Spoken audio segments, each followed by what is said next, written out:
Imagine walking through the ruins of an ancient castle, your fingers tracing stones worn smooth by centuries of rain and wind. You think you know the stories these walls hold, tales of knights and kings, of battles and banquets, the familiar narrative we've all been taught about the Middle Ages. But what if I told you that behind these well-known legends lies a hidden world of mysteries so extraordinary they've been nearly erased by time? We often picture the medieval period as a dark and simple age, a mere stepping stone between the glory of Rome and the brilliance of the Renaissance. Yet, tucked away in forgotten manuscripts, buried beneath crumbling cathedrals, and whispered in the folklore of remote villages are secrets that defy this oversimplified view. These aren't just minor footnotes, they are profound puzzles that challenge our understanding of human ingenuity, spirituality, and survival. This video is an invitation to step beyond the textbook and venture into the shadows of history, where the truth is far stranger and more fascinating than fiction. Together, we'll uncover 30 forgotten mysteries from the medieval world, enigmas that have baffled historians, archaeologists, and storytellers for generations. From lost technologies that seem impossibly advanced for their time to vanishing villages that left no trace behind, each mystery pulls back the curtain on a side of the Middle Ages you've likely never encountered. Think of cryptic maps charting unknown lands, eerie prophecies that came true against all odds, and relics whose powers science still can't explain.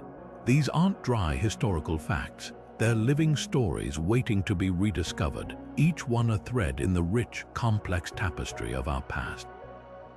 What makes these mysteries so compelling isn't just their strangeness, it's what they reveal about us. They speak to a universal human desire to explore, to believe, and to seek meaning in the unknown.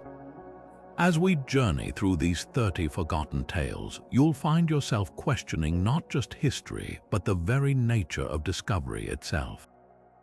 How did medieval architects achieve feats that modern engineers struggle to replicate?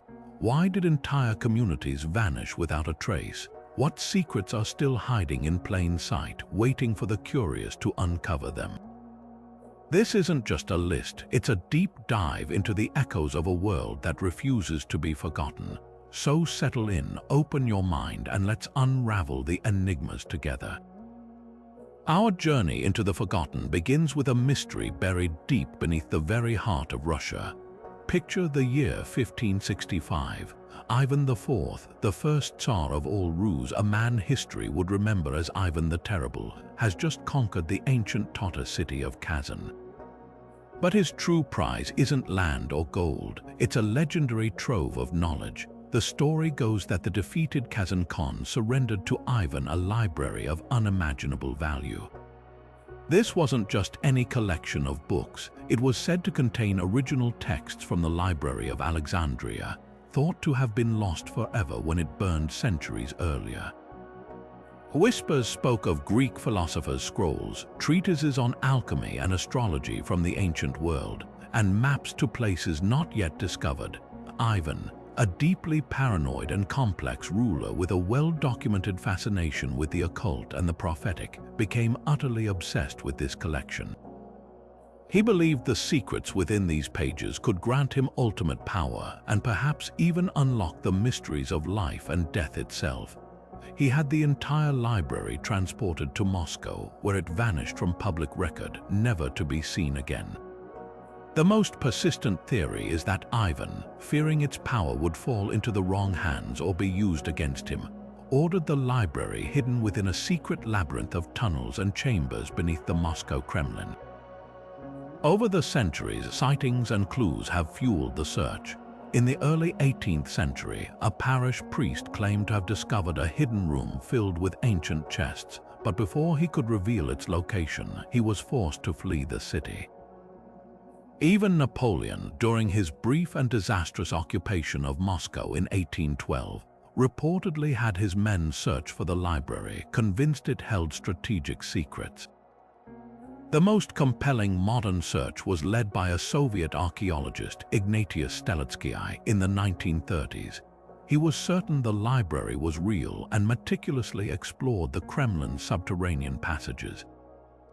His work was abruptly halted by Stalin's government, leading to speculation that something was found, and then deliberately covered up once more. So why do historians and treasure hunters still believe it's out there? The Kremlin is one of the oldest and most complex structures in Moscow, with layers of construction dating back centuries. Its foundations are a honeycomb of sealed chambers, forgotten escape routes, and flooded tunnels that have never been fully catalogued or explored. Modern ground-penetrating radar has suggested the presence of several unexplained voids and chambers deep beneath the old buildings. The lost library of Ivan the Terrible remains one of history's most tantalizing what-ifs. It represents not just potential physical treasure, but a lost chapter of human knowledge, a collection that could fundamentally alter our understanding of the ancient world and the flow of ideas. It's a ghost of parchment and ink waiting in the darkness for someone to finally turn the page. From the hidden depths beneath the Kremlin, we travel to the wide open fields of 12th century England, where a different kind of mystery emerged into the light. It was the harvest season in the small village of Woolpit in Suffolk. The reapers working the fields were interrupted by a sound they had never heard before, a desperate, terrified crying. Following the noise, they made a discovery that would become one of the most baffling and enduring anomalies in history. There, at the bottom of one of the deep pits used to trap wolves, the very features that gave the village its name, were two children. A boy and a girl, shivering, clutching each other and utterly lost. But their most shocking feature was their skin, which was a striking, vivid shade of green. They wore clothing made of a strange, unfamiliar material, and when they finally spoke, their words were in a language no one in Woolpit could recognize or even place. The villagers, a mixture of frightened and compassionate, brought the children back to the home of the local landowner, Sir Richard de Calney. They offered the pair food, but the children refused everything put in front of them, appearing repulsed by it. They were on the verge of starvation until someone brought in freshly harvested raw beans, still in their pods. The children's eyes lit up with recognition, and they devoured them. It was the only sustenance they would accept for some time. Slowly, the boy, who was younger and weaker, began to succumb to illness and passed away. The girl, however, grew stronger. As she adapted to her new life, her green complexion gradually faded to a normal hue. She learned to eat other foods, and crucially, she learned to speak English. Once she could communicate, she was finally able to tell her incredible story. She explained that she and her brother came from a place they called the Land of St. Martin, a subterranean world where all the people were green and where the light had a permanent twilight quality. She described a vast, luminous land across a great river, but she could provide no clear geographical details that matched any known place. According to her, they had been tending their father's flocks when they heard a loud, overwhelming noise, like the ringing of bells, and suddenly found themselves transported to the pit in Woolpit, disoriented and terrified by the intense brightness of our sun. Her account was recorded by two separate chroniclers of the era, Ralph of Coggeshall and William of Newburgh, both considered relatively reliable historians for their time, which lends the story a layer of credibility that pure folklore often lacks. This has led to centuries of speculation. What exactly were the green children of Woolpit?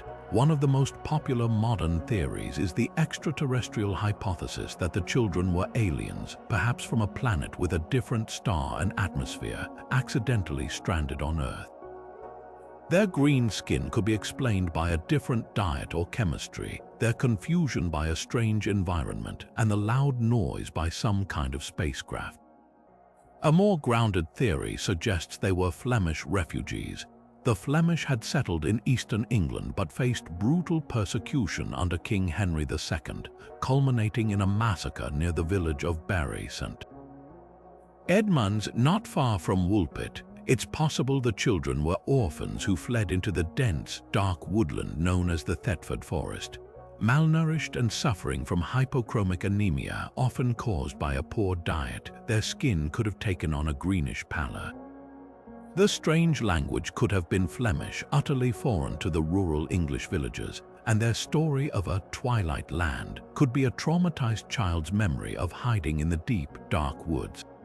Another theory posits they were victims of a human trafficking ring from a remote part of Wales or even farther, their strange appearance and language making their origins utterly mysterious to their Suffolk captors.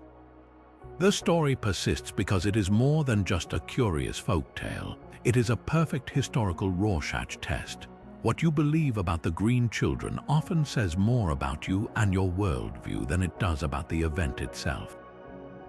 Are you a believer in the fantastic? Then the alien or fairy folk explanation fits.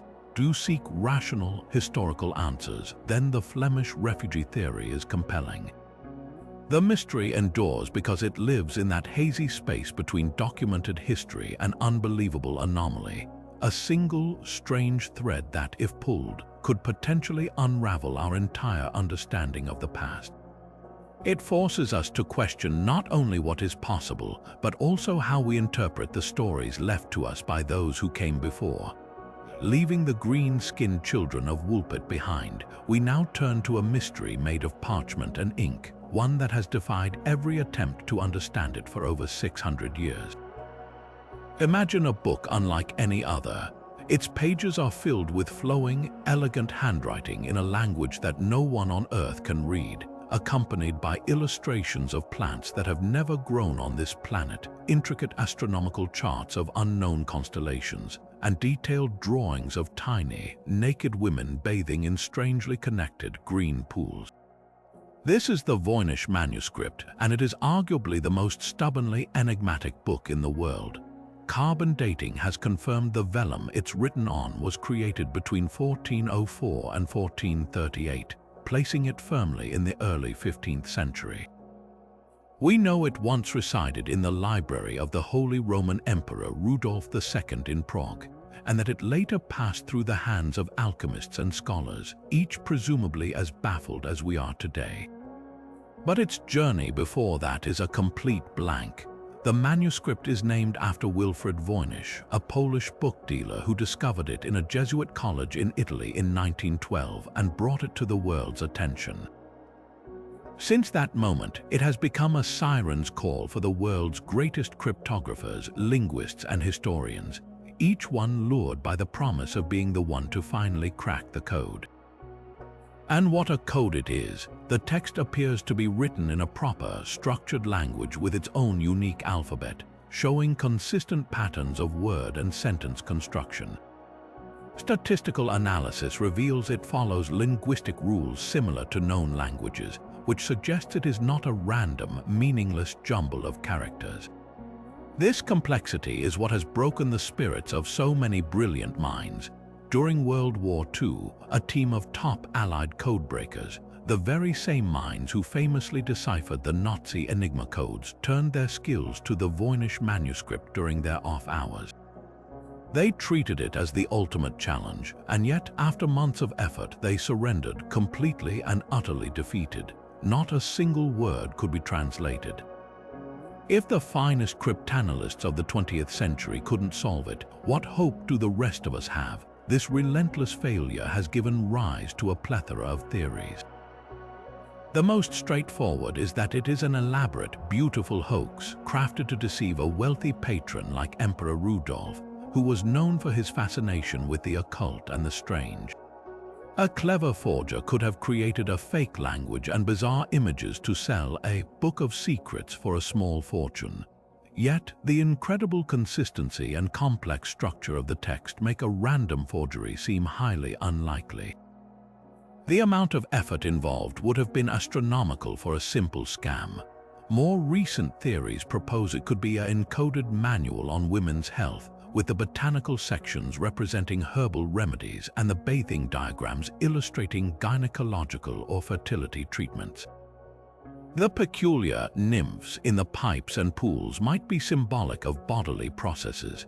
Another compelling idea is that the manuscript is written in a forgotten natural language, one that has since gone extinct without a trace, or even in a highly personal constructed language, a Proto-Esperanto known only to its author. The true magic of the Voynich Manuscript is not that it hides a secret, but that it embodies the very nature of mystery itself. It serves as a permanent reminder that even in our age of information, where so much knowledge is at our fingertips, there are still artifacts from our past that remain stubbornly, beautifully out of reach. It is a puzzle that may never be solved, and perhaps that is exactly why it continues to captivate us so completely. It represents the ultimate what if, a direct line to an unanswered question from the medieval world, challenging our arrogance and inviting our wonder with every strange, unreadable word. Moving from the inscrutable codes of the Voynich Manuscript, we arrive at a political mystery soaked in blood and ambition, one that forever altered the crown of England. The year is 1483. The once stable Plantagenet dynasty has been shattered by the Wars of the Roses, a bloody, decades-long civil war between the rival houses of York and Lancaster. The Yorkist king, Edward IV, has died suddenly, leaving the throne to his 12-year-old son, Edward V. As was tradition, the young king and his 9-year-old brother, Richard of Shrewsbury, were taken to the Tower of London to await the boy king's coronation. They were not prisoners in the traditional sense. The tower was a royal residence as much as a fortress, but they would never leave its walls alive. Their disappearance remains the most infamous and consequential whodunit in British history. The person with the most obvious motive was their uncle, Richard, Duke of Gloucester. Appointed as Lord Protector to guide the young king, Richard moved with ruthless speed. He had the boy's maternal relatives, the powerful Woodville family, arrested or sidelined. He then declared the marriage of Edward IV and Elizabeth Woodville invalid, rendering all their children, including the two princes, illegitimate and therefore ineligible for the throne. With the heirs removed from the line of succession, Parliament petitioned Richard himself to take the crown, which he did, becoming King Richard III. The two princes were seen less and less frequently, playing within the Tower grounds, and then they vanished from public view entirely. By the summer of 1483, the chilling consensus was that they had been murdered on the orders of the new king to secure his precarious hold on power. But history is rarely that simple. While Richard III had the clearest opportunity and motive, he was not the only one with something to gain. Another compelling suspect is Henry Stafford, the Duke of Buckingham. A powerful nobleman and initially Richard's key ally, Buckingham later turned against him and led a failed rebellion. Some historians theorize Buckingham could have ordered the killings on his own initiative, perhaps to curry favor with the next likely claimant to the throne, Henry Tudor, who was waiting in exile in France. Then there is Henry Tudor himself, who ultimately defeated Richard III at the Battle of Bosworth Field in 1485, founding the Tudor dynasty. What if the princes were still alive when Henry took the throne? Their claim, even as declared bastards, was still far stronger than his own. Their deaths would have been just as politically convenient for Henry VII as for Richard, providing the ultimate motive for a cover-up. He even bolstered his own weak claim by marrying the prince's older sister, Elizabeth of York, effectively merging the two warring houses. The mystery seemed to take a grim turn 2 centuries later. In 1674, during renovations to the Tower of London, workers discovered a wooden chest buried beneath a staircase leading to the chapel in the White Tower. Inside were the small skeletons of 2 children. King Charles II, convinced these were the remains of the princes, had them interred in a marble urn in Westminster Abbey, where they still lie today. Examinations over the years concluded the bones were consistent with 2 children of the right ages, and 1 skull showed signs of what might have been a fatal trauma. But the technology of the time could offer no definitive proof. For centuries, this was the accepted answer, a tragic footnote to the story. Modern science, however, has promised to break this centuries-old cold case wide open. The potential for DNA analysis is the key. If permission were ever granted by the monarchy to exhume the bones in Westminster Abbey, scientists could conduct mitochondrial DNA testing, which is passed directly from mother to child. We have a clear maternal line to compare it to. The prince's mother, Elizabeth Woodville, is a direct ancestor of Queen Elizabeth II. A match would confirm the bones' identity beyond any reasonable doubt. Further analysis could potentially determine cause of death, finally answering how the boys met their end. But the permission has not been granted, and perhaps it never will be. Solving this mystery would mean forcing a definitive answer onto a story that has become woven into the very fabric of British history and myth. It would mean assigning blame for better or worse, and rewriting the legacy of a king whom modern societies have worked to reassess, revealing a truth that might be too uncomfortable even after all this time. The Princes in the Tower remain the ultimate historical ghost story, a foundational tragedy that gave rise to the Tudor age and whose unresolved nature ensures the debate and the fascination will never truly die. But the mystery of the princes is one of power and ambition, a calculated act hidden in the shadows of a fortress. Our next enigma is its polar opposite, a public spectacle of inexplicable chaos that erupted on the streets of a city gripped by desperation. In the scorching July heat of 1518 in the city of Strasbourg, a woman named Frau Trophia stepped into the main square and began to dance. This was not a dance of joy or celebration. It was a frantic, compulsive, and utterly uncontrolled movement. She danced alone for days, her feet bleeding, her body gripped by a force she could not resist. The local authorities, initially perplexed, did the worst thing imaginable. Believing she merely needed to dance it out, they hired a band and encouraged others to join her, thinking the fever would burn itself away. Instead, they poured fuel on a fire. Within a week, the solitary dancer had become a crowd of dozens. Within a month, the number of afflicted had swelled to well over 400 people.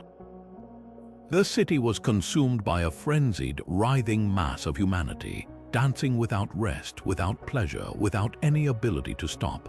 They danced until their ribs shattered from the exertion. They danced until they suffered heart attacks and strokes. They danced until they collapsed dead from sheer exhaustion.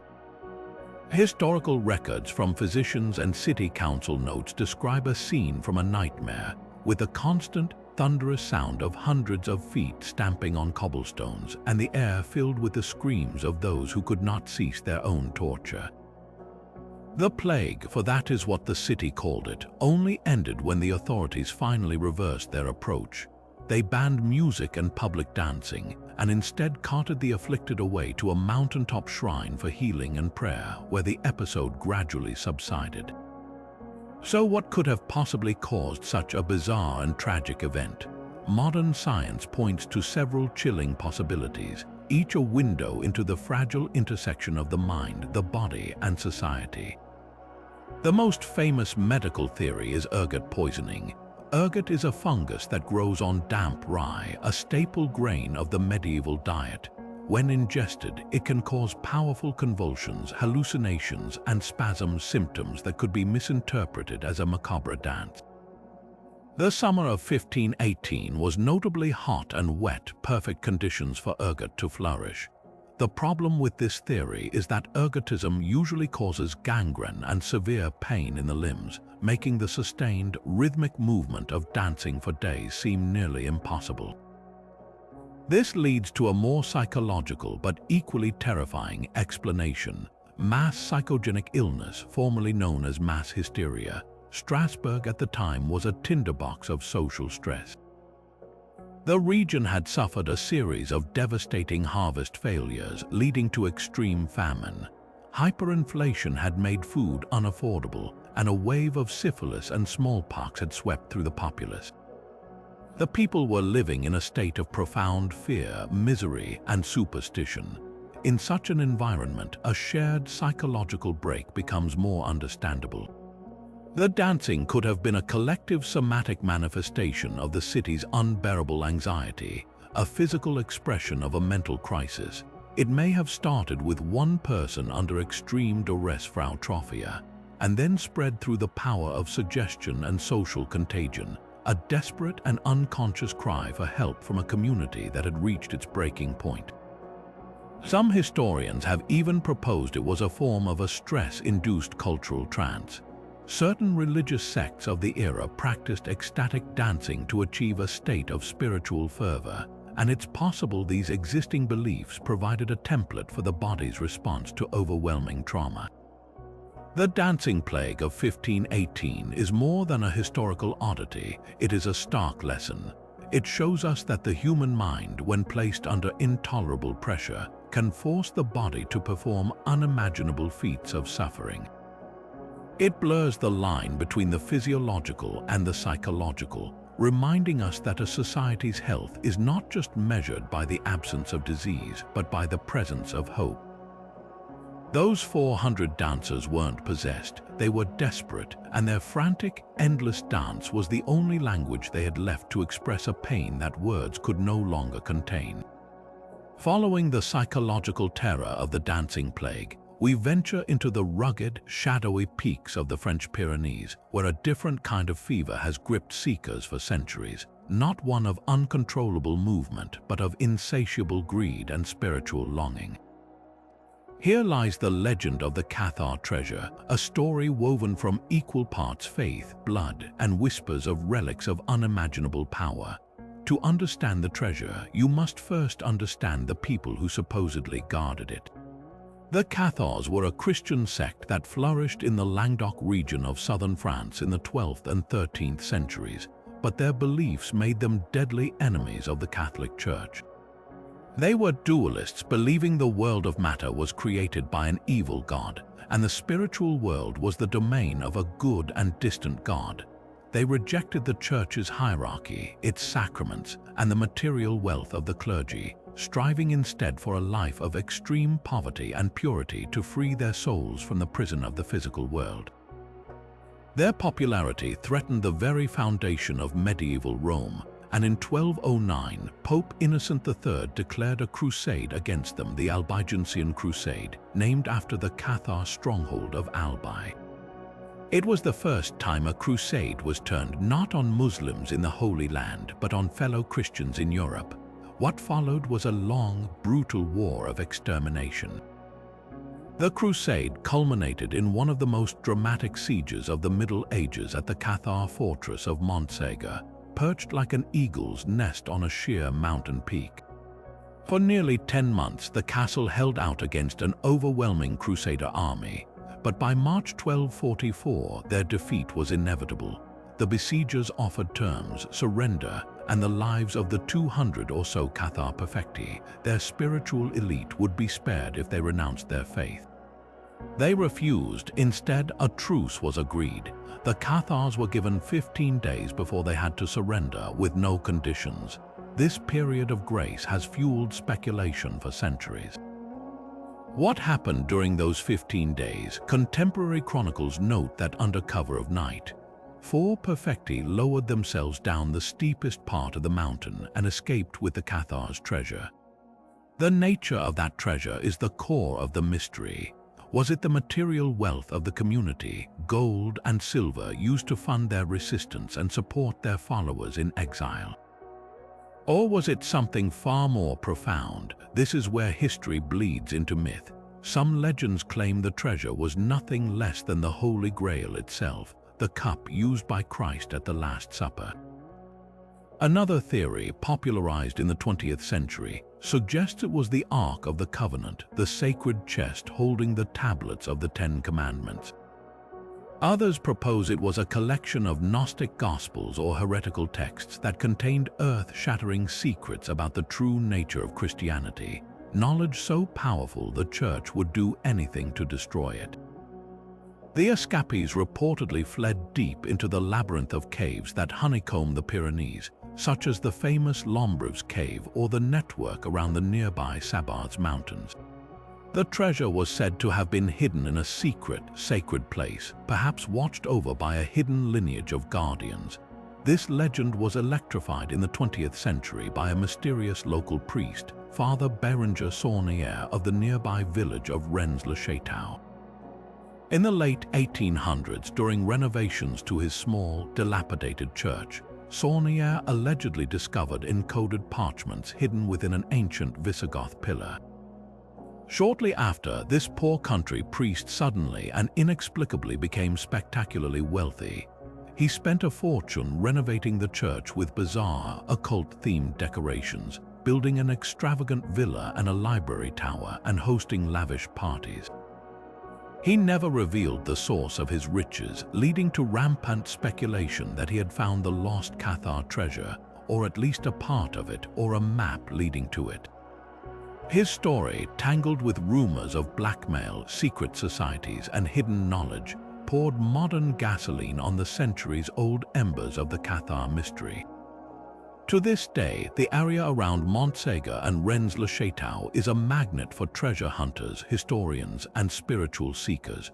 Using everything from old maps and metal detectors to ground-penetrating radar and dowsing rods, they scour the harsh landscape, driven by the dream of finding the ultimate prize. Some search for tangible gold, but many more are searching for a different kind of validation, proof that a faith built on peace and purity could survive a world intent on its destruction, or even proof that the history we've been taught is merely a surface layer over a far deeper and more mysterious truth. The treasure, whether it is gold, a cup, or knowledge, represents the enduring spirit of the Cathars themselves, something precious seemingly wiped out, yet forever waiting just out of sight to be rediscovered. But the feverish search for treasure often leads to objects of power, and few objects carry a more potent mix of history and magic than our next mystery. While the Cathars sought spiritual purity, other medieval seekers were drawn to artifacts believed to contain power in their very form. After the fall of Jerusalem to the Christian armies of the First Crusade in 1099, the Holy Land became a vast excavation site. Crusaders, pilgrims, and treasure hunters scoured the ancient landscape, desperate to find physical proof of the biblical stories that had driven them across the world. It was in this atmosphere of fervent discovery that a group of knights, digging near the banks of the Jordan River in the 12th century, made a claim that would echo through history. They unearthed a colossal bronze bell of immense size and incredible weight, an object so out of place and so ancient that its origin could only be explained by miracle or legend. The story spread that they had found the lost bell of King Solomon himself. According to the Book of Kings, Solomon's wisdom was so profound that he composed thousands of songs and parables and spoke with authority on everything from trees to animals. Some apocryphal texts and local folklore expanded on this, suggesting his knowledge extended to controlling the natural world, even commanding demons and jinn. His legendary brass vessel, used to trap these supernatural entities, is a famous part of this mythos. The bell fit perfectly into this narrative. It was said to be inscribed with a cryptic script unlike any known language, symbols that were believed to be a divine language of power, perhaps the very same used by Solomon to control spirits. The most persistent legend claimed the bell did not need a clapper to ring. It would produce a deep, resonant tone on its own to warn of approaching danger or the presence of evil, a supernatural alarm system forged in a forgotten age. This incredible object was transported back to Europe as a trophy of the Crusade, a tangible piece of the Holy Land's mystical past. Its journey can be partially traced through church inventories and the writings of monks who were its custodians. It first surfaced in the treasury of the Church of the Holy Sepulchre in Jerusalem itself, a fitting home for such a holy relic. From there, it was moved for safekeeping, likely as the Christian hold on the Levant grew increasingly precarious. Records suggest it spent time in a monastery in Cyprus, then was transferred to the care of the Knights Hospitaller on the island of Rhodes. When the Ottomans forced the Knights from Rhodes in 1523, the bell was among the treasures they took with them to their new base on Malta. For centuries, it was one of the most prized artifacts in the chapel of the Order of Malta, a physical testament to their history and an object of awe for visiting dignitaries. Its fate, however, was tied to the turbulent winds of European politics. In 1798, Napoleon Bonaparte, on his campaign to Egypt, captured Malta and expelled the knights. The order's vast treasures were seized, looted, or dispersed. The Bell of Solomon, a massive and unmistakable object, should have been recorded among the spoils of war. But it simply vanished from all known records. This has led to two prevailing theories. The first is that the knights, foreseeing the French invasion, successfully hid the bell in a secret vault or tunnel beneath the fortifications of Valletta, a place so secure that it has never been found. The second, more dramatic theory is that it was indeed seized by the French, loaded onto a ship along with other plunder, and then lost at sea when that ship foundered in a storm, sinking the legendary artifact to an anonymous watery grave. The mystery, however, did not end there. In the 1990s, a team of archaeologists and historians, armed with ground-penetrating radar and a renewed interest in the Order's archives, began a serious effort to locate the bell. Their search focused on the extensive network of tunnels, cisterns, and crypts carved into the limestone beneath Valletta. They discovered several previously unknown chambers, but no bell. Another theory points to the private collections of Europe. After the dissolution of the Order's assets, many treasures were sold off quietly to wealthy collectors. It's possible the bell resides in the sealed treasury of a private estate, its true identity forgotten, labeled merely as a large and curious antique. The legend of the Bell of Solomon endures because it represents the ultimate prize for both historians and treasure hunters, an object that is simultaneously a biblical relic, a medieval trophy of war, and an artifact of purported supernatural power.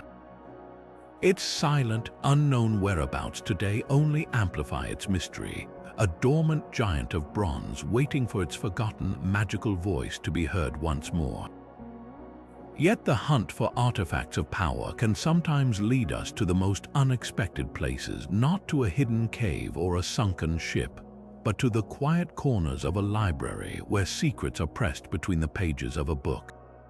In the 14th century, as the royal house of Anjou ruled over a vast and powerful kingdom in what is now southern Italy, a project of immense prestige was undertaken, the creation of a lavish Bible, a testament to the dynasty's wealth, piety, and sophistication. The result was the Anjou Bible, a breathtaking masterpiece of illumination and calligraphy. At first glance, it is exactly what you would expect, a supreme example of medieval religious art filled with shimmering gold leaf and vibrant illustrations of biblical scenes. But look closer into the margins of its sacred text, and the story begins to twist into something far more strange and subversive. The margins of medieval manuscripts are often where the artists and scribes expressed their own personalities, doodling whimsical creatures known as drolleries, monkeys playing instruments, knights fighting snails, rabbits hunting hounds. But in the Anjou Bible, these marginalia are different. They are unsettling. Among the vines and flowers, you find ominous and bizarre scenes, a fox preaching to a flock of chickens from a pulpit, a clear and vicious parody of a corrupt clergy leading their gullible congregation to slaughter.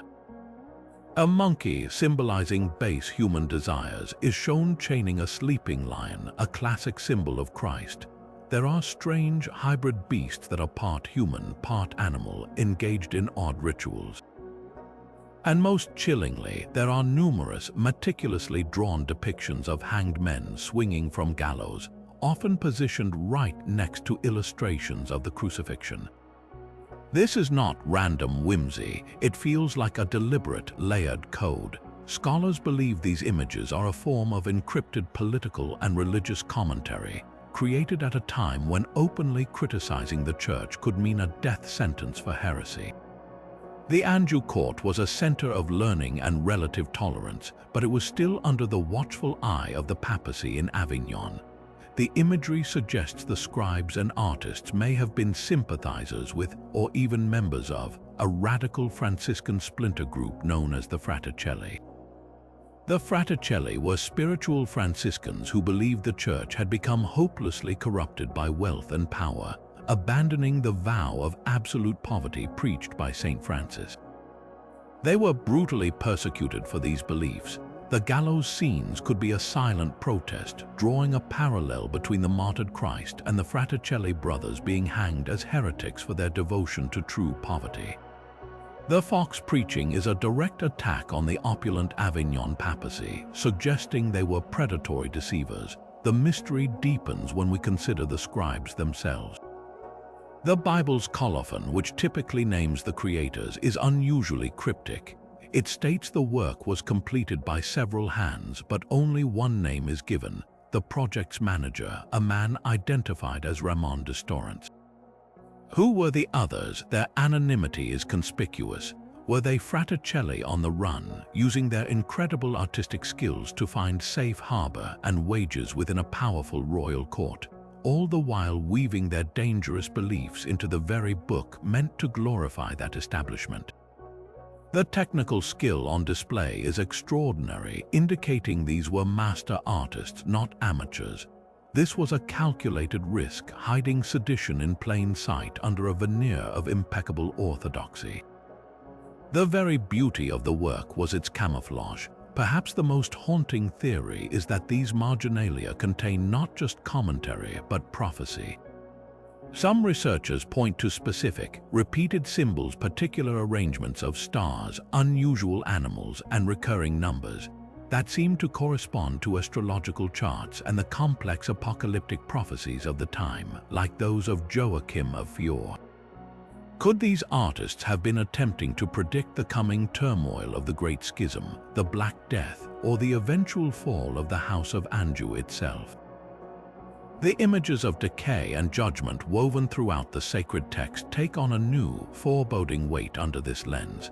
The Anjou Bible is a silent, beautiful balm, its fuse hidden in the gleam of gold leaf and the delicate strokes of a brush. It stands as a powerful reminder that in an age of absolute authority, resistance could be subtle, brilliant, and painted right under the noses of the powerful, waiting centuries for someone to truly see it. Deep in the winter of 1465, as a savage blizzard raged through the high passes of the Swiss Alps, a group of terrified woodcutters huddled in a mountain hut, hoping to wait out the storm. What happened next would be recorded in multiple chronicles and become one of the most chilling and inexplicable sightings of the medieval era. Through the swirling, blinding snow, they saw an army on the move. But this was no ordinary force of men. The figures were translucent, shimmering with an unearthly light, their forms occasionally swallowed by the gusts only to reappear moments later. They marched in perfect, silent formation, rows of spectral knights in armor that seemed forged from ice, carrying banners that fluttered without wind, displaying heraldic devices none could recognize. The phantom procession moved with an impossible discipline, traversing a cliff face too steep for any mortal army, vanishing into the heart of the storm as silently as it had arrived. The witnesses were left frozen not by the cold, but by a primal fear, convinced they had seen a legion of the dead or a dire omen of a war to come. This account from the Swiss chronicler Hans Freund and others is far more than a simple ghost story. To understand why it was taken so seriously, we must consider the context. 15th century Switzerland was not the neutral nation of today. It was a fierce confederation of cantons whose soldiers, the renowned Swiss pikemen, were the most feared mercenaries in Europe. The Alps were not just mountains, they were a vital, strategic corridor, and the sight of any army in those passes meant invasion, slaughter, and the burning of villages. For the people of the region, the appearance of a spectral host was a deeply political and personal terror, a possible premonition of a very real and bloody conflict. The event was documented not as folklore, but as a factual, perplexing anomaly by sober chroniclers trying to make sense of a world where the line between the natural and the supernatural was still profoundly blurred. So what could have caused such a vivid and collective hallucination? One of the most compelling scientific explanations is a complex atmospheric phenomenon known as a fata morgana, a superior mirage named after the sorceress Morgan Le Fay from the Arthurian legends. This occurs when layers of air at different temperatures act like a lens, bending light and projecting distant objects sometimes hundreds of miles away into the sky, often distorting them dramatically. In the intense cold of an alpine blizzard, the conditions would have been perfect. It is entirely possible the woodcutters witnessed a mirage of a real army marching on a distant pass, its image refracted, twisted, and eerily illuminated by the unique weather.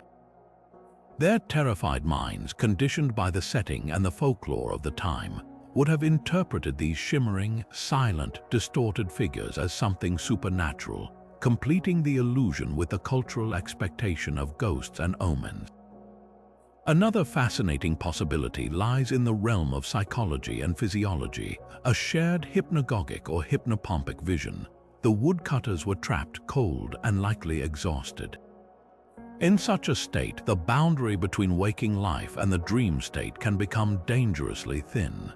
Hypnagogia is the state of consciousness leading into sleep, while hypnopompic refers to the state of waking up. Both are known for producing incredibly vivid, often terrifying hallucinations that feel completely real. The constant, monotonous howl of the wind and the hypnotic pattern of the falling snow could have induced a trance-like state in all of them simultaneously, leading to a shared visionary experience rooted in their deepest, most common fear, the sudden appearance of an enemy army. We also cannot discount the potential for toxic exposure. The hut they sheltered in might have been poorly ventilated, and if they were burning green wood or certain types of peat to stay warm, it could have released mild psychoactive fumes or carbon monoxide, which is known to cause hallucinations, feelings of dread, and a sensation of pressure on the chest. A combination of these factors, a rare optical phenomenon, extreme environmental stress, and a touch of toxic smoke, could have conspired to create one of history's most enduring ghost stories. The Ghost Army of 1465 endures because it represents a perfect storm of fear, science, and superstition. It challenges us to find the rational kernel within the supernatural shell, reminding us that our ancestors were not simple or foolish. They were people trying to interpret a bewildering world with the tools and knowledge they had available, leaving us with a mystery that is as much about human perception as it is about phantom nights in the snow. Yet even the most vivid mirage must fade, leaving us to wonder what strange trick of light and fear could conjure such a spectacle. But what if the ghosts were not in the snow, but in the very history we think we know? To find our next mystery, we must cross an ocean and travel backward in time to a world that wasn't supposed to be connected. We all know the story of Christopher Columbus and his famous voyage of 1492, the moment the so-called New World was introduced to the Old. But what if that narrative is wrong? What if medieval Europeans had already found their way to the shores of America centuries earlier? This isn't just wild speculation. It's a theory supported by a collection of oddities, from native legends to enigmatic stone ruins, that point toward a forgotten pre-Columbian connection. And it all centers on a name you might not expect, the lost colony of Roanoke. The story of Roanoke is a foundational American mystery. In 1587, a group of English settlers established a colony on an island off the coast of what is now North Carolina. Their governor, John White, sailed back to England for supplies, and when he finally returned 3 years later, the entire colony had vanished, leaving behind only a single cryptic clue: the word Croatoan carved into a post. The fate of those settlers has never been conclusively solved, but one of the most persistent theories suggests they didn't die out. They assimilated with a local Native American tribe and moved inland. This is where the story takes a fascinating turn backward in time. Several 18th century explorers and settlers, including a man named John Evans, reported encountering Native American tribes, particularly the Mandan of the upper Missouri River, who had startling European features: fair skin, blue and gray eyes, and light brown hair. Even more intriguing, the Mandan themselves had an origin story that spoke of a time when their people lived by a great body of water to the east and were visited by a man who was white like the sky. Their language contained words that sounded suspiciously Welsh, and their unique, round, fortified villages with bullboats on the river reminded early European observers of the Welsh chronicles and hill forts of the old country. This is the spark for the Prince Madoc legend. According to Welsh folklore, a prince named Madoc ab Owain Gwynedd, disgusted by a civil war following his father's death in the 12th century, is said to have sailed west into the unknown ocean around 1170. He eventually returned to Wales, telling stories of a rich, fertile land, and then set sail again with a larger expedition, never to return. The theory posits that Madoc and his followers landed in North America, intermarried with native tribes, and that their descendants became the light-skinned, Welsh-speaking Mandan people that early explorers encountered. If true, this would mean that Welsh explorers not only reached America over 300 years before Columbus, but that the lost colonists of Roanoke, upon finding the word Croatoan carved on the post, may have been signaling their intention to travel south to join a tribe that was already rumored to have European ancestry, that they weren't going to a new people but to their kin. Adding immense weight to this theory is a silent, stone sentinel standing in a park in Newport, Rhode Island. The Newport Tower is a circular structure of stone and mortar, with arches and columns that look utterly out of place in colonial American architecture. For generations, it was simply called the Old Stone Mill and attributed to the colony's early governor, Benedict Arnold, the grandfather of the famous traitor. The official story is that he built it in the 1660s, but many historians and architects have pointed out that its design and construction methods don't match 17th century English work. Instead, it bears a striking resemblance to the round churches and baptistries built by the Knights Templar in Europe during the 12th and 13th centuries. The masonry, the proportions, the alignment of its windows with celestial events, all of it suggests a much older medieval origin. Could this tower be proof positive of a medieval European presence in New England? Was it a church, a watchtower, or a navigational aid built by Templar sailors, Norse explorers, or even Prince Madoc's Welsh colonists? The debate has raged for over a century, with carbon dating of mortar samples producing frustratingly inconclusive and often contradictory results, ensuring the tower keeps its secrets. This idea of pre-Columbian transatlantic contact is, of course, fiercely debated within academic circles. Mainstream historians argue that the evidence is largely circumstantial and can be explained by coincidence, independent invention, or the wishful thinking of later settlers trying to find a European pedigree for the land they were colonizing. They point out that the Mandan's unique features could be explained by generations of intertribal marriage, and that their language shows no definitive, provable link to Welsh. The Newport Tower, they argue, while unusual, is still well within the capabilities of a talented 17th century stonemason. Yet, the sheer volume of anecdotal reports, native oral histories, and physical anomalies like the tower creates a compelling counter-narrative. It suggests that the medieval world was far more connected and its mariners far more daring than we have traditionally given them credit for.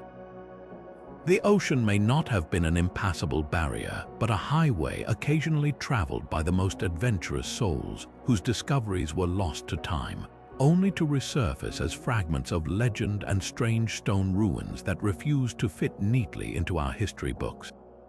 The mystery of Roanoke's medieval connection challenges the very timeline of exploration, proposing a hidden chapter where the seeds of the New World were not sown by one man in 1492, but by many across centuries in voyages now forgotten. Yet, even as we consider the possibility of lost travelers and forgotten colonies, we are reminded that the most profound mysteries are not always those we can see or touch, but those we hear. In the sun-drenched region of Provence in the south of France, a different kind of visitation occurred, one that left no physical trace but was etched deeply into the minds of thousands. It began in the spring of 1233, not with a ghostly army or a strange child, but with a voice that seemed to fall from the very sky itself. Across the countryside surrounding the ancient city of Arles, people going about their daily lives, farmers in their fields, shepherds with their flocks, women drawing water from wells, suddenly stopped. They heard it clear as a bell, yet without a discernible source, a powerful, resonant voice speaking from the empty air. It was not a shout, but it carried with an unnatural clarity, heard simultaneously by people miles apart. The voice spoke in the local Occitan dialect, and its message was one of dire warning and profound prophecy. It called for repentance, for a return to pious living, and it foretold a coming time of great turmoil and suffering for all of Christendom. Most chillingly, it predicted a devastating plague that would sweep across the world. The phenomenon was not a single, isolated event. Over a period of several weeks, the heavenly voice, or Vox Dei as the Church would later call it, was reported by hundreds, perhaps thousands, of individuals. The sheer scale and consistency of the reports were impossible for authorities to ignore. What makes this event so historically significant is that it was one of the first mass paranormal events to be formally investigated by the Catholic Church. Alarmed by the popular fervor and the potential for heresy or social unrest, the local bishop launched an official inquiry. Priests and monks were dispatched to take testimony from witnesses across the diocese. The results were baffling. The accounts were remarkably consistent. The witnesses were credible, sober individuals from all walks of life, not given to hysterics or superstition. They all described the same experience, a disembodied voice of indeterminate age and gender, speaking with divine authority, delivering an identical message of warning and prophecy. The Church was faced with a dilemma. They could not deny the event had happened, as too many reliable people had testified to it. Yet accepting it as a genuine divine message was politically and theologically complicated. Their final ruling was cautiously ambiguous, acknowledging the event as worthy of contemplation, but stopping short of a full endorsement, a classic bureaucratic solution that left the door open for interpretation. So what was the origin of the heavenly voice of Arles? Modern science points to two compelling explanations, both rooted in the human mind's incredible capacity to shape perception. The first is the theory of mass auditory hallucination, or an auditory mass psychogenic event. The early 13th century was a period of immense social and spiritual anxiety. The Albigensian crusade against the Cathars had just ravaged the Languedoc region right next to Provence, bringing warfare, famine, and the terrifying spectacle of religious persecution to their doorstep. The Church itself was often seen as corrupt and distant. In this atmosphere of fear and uncertainty, a collective psychological break becomes a powerful possibility. A shared, subconscious desire for divine guidance and a clear sign from God could have manifested as a shared auditory experience, a way for a traumatized population to make sense of a world that felt like it was spinning out of control. The brain, under immense social stress, is perfectly capable of generating sounds that feel utterly real, especially when those sounds confirm deeply held beliefs or fears.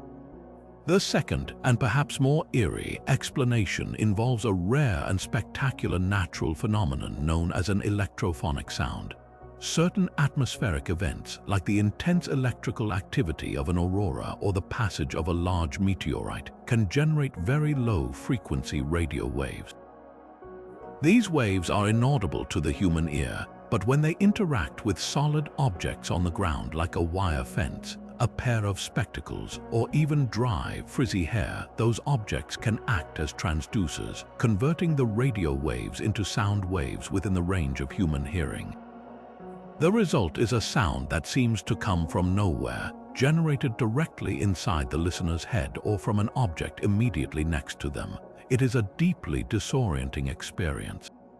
If a meteorite or a significant atmospheric disturbance occurred over Provence in 1233, it could have generated these waves, causing thousands of people to simultaneously hear a buzzing, ringing, or even a distorted voice-like sound.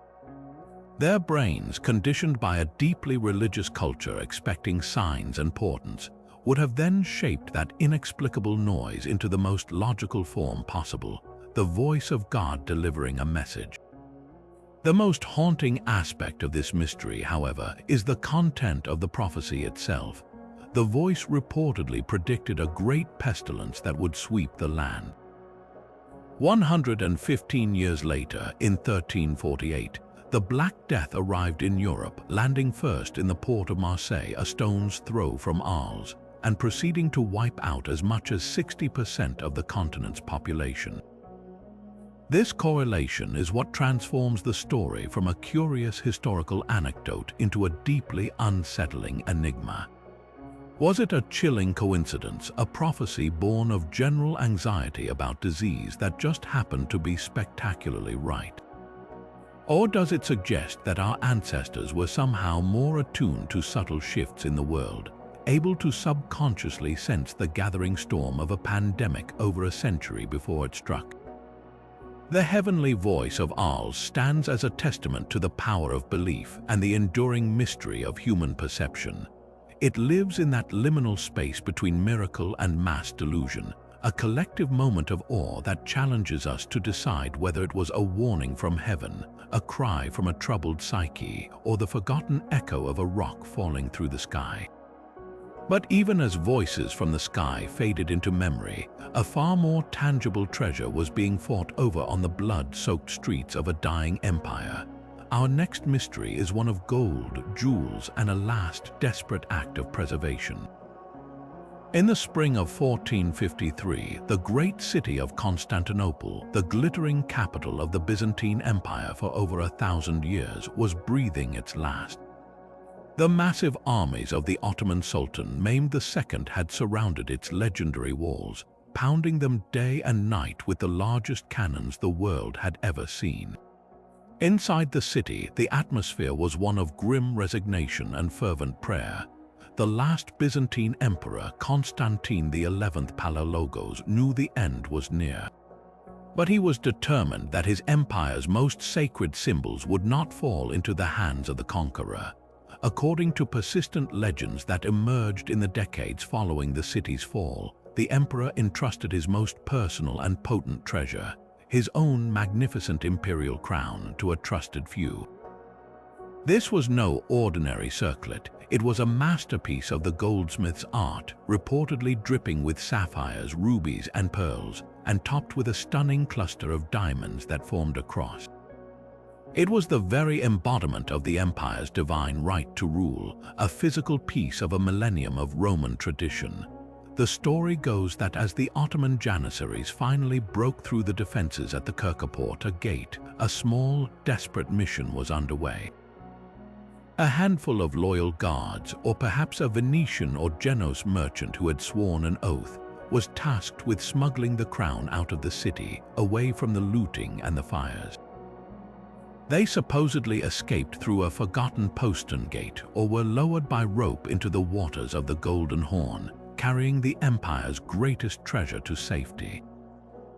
Their goal was likely to reach a friendly Christian power, perhaps the Venetian strongholds in Crete, the Papal States in Rome, or even the rising Orthodox power of Moscow, which was beginning to see itself as the Third Rome.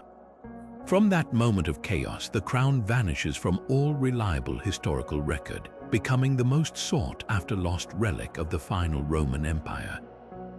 The trail, though faint, is tantalizing. One of the strongest theories places the crown in Italy. Following the fall, many Greek nobles and scholars fled to the west, bringing with them manuscripts and relics. An inventory from the Vatican treasury in the late 15th century mentions an imperial crown of the Greek style, but the description is too vague to be certain. Could it have been a gift from the fleeing Byzantines to the Pope in a futile hope of mustering a new crusade? Another compelling thread leads to Russia. In 1472, Ivan III married Sophia Palaeologina, the niece of the last Byzantine emperor. This marriage was a monumental piece of political theater, designed to cement Moscow's claim as the heir to Byzantium's Orthodox legacy. It is deeply plausible that Sophia would have brought her uncle's crown with her as part of her dowry, a powerful symbol transferring imperial authority to the Russian Tsars. Some historians speculate it could have been broken down and its jewels used in the famed cap of Monomaque, the crown of the early Muscovite rulers, though this has never been proven. The most adventurous theory suggests the crown's journey didn't stop in Europe. With the age of exploration in full swing, it's possible the treasure made its way across the Atlantic. Spanish conquistadors were obsessed with finding sources of immense wealth, and a priceless Byzantine crown would have been the ultimate trophy. Could it have been used to fund an expedition or been lost in a shipwreck in the Caribbean, lying alongside galleons laden with Aztec and Incan gold? This idea, while romantic, lacks any concrete evidence but speaks to the global fascination with the crown's fate. So why do crown experts and historians hold out hope that it still exists? The answer lies in its unparalleled value and symbolic weight. Unlike a common coin, a unique, jewel-encrusted imperial crown is virtually impossible to melt down or sell on the open market without drawing immense attention. Anyone in possession of it would have understood its incalculable historical and monetary worth, making it far more likely to be hidden away in a private vault, passed down through generations of a wealthy family as their most secret heirloom, than to be destroyed. Its absence from the well-documented Ottoman treasury inventories suggests it truly escaped the sack. The lost crown of Andronikos is more than just missing wealth. It is the ghost of an empire, a silent witness to the final moments of Rome. Its discovery would be one of the most significant archaeological finds in history, a tangible link to a world that disappeared in fire and smoke one Tuesday in May, forever waiting for the light to find its diamonds once more. Nestled deep within the silent pine forests of central Sweden lies a mystery that feels less like history and more like a dark fairy tale ripped from its pages. The story of Österfärnebo is not one of a village that fell into decline or was abandoned over time. It is the chilling account of a community that vanished between one sunset and the next sunrise, leaving behind a frozen snapshot of daily life as if the people had simply been plucked from the earth. According to local legend, it was in the mid-14th century that a traveler, or perhaps a hunter from a neighboring settlement, came upon the village and found it enveloped in an unnatural silence. Smoke no longer rose from the chimneys of the sturdy log houses, no children played by the stream, and no sound of the blacksmith's hammer echoed through the trees. Venturing into the homes, the witness discovered the scene that would cement Österfärnebo's place in legend. Bowls of porridge, now cold and congealed, sat uneaten on tables. Stews remained in pots over dead hearths, personal belongings, a carved wooden toy, a half-mended fishing net, a woman's kerchief, lay exactly where they had been dropped. In the barns, livestock lowed in hunger and confusion, untended and unmilked. Every sign pointed to a sudden, simultaneous, and complete departure of every single soul, yet there were no signs of a struggle, no evidence of violence, and no tracks leading away from the village into the deep snow or soft earth. It was as if the entire population had dissolved into the air. This legend, passed down through generations in the Gästrikland province, taps into one of our most primal fears, the terror of being utterly and inexplicably erased. For centuries, it was dismissed as mere folklore, a ghost story told to spook children around the fire on long winter nights.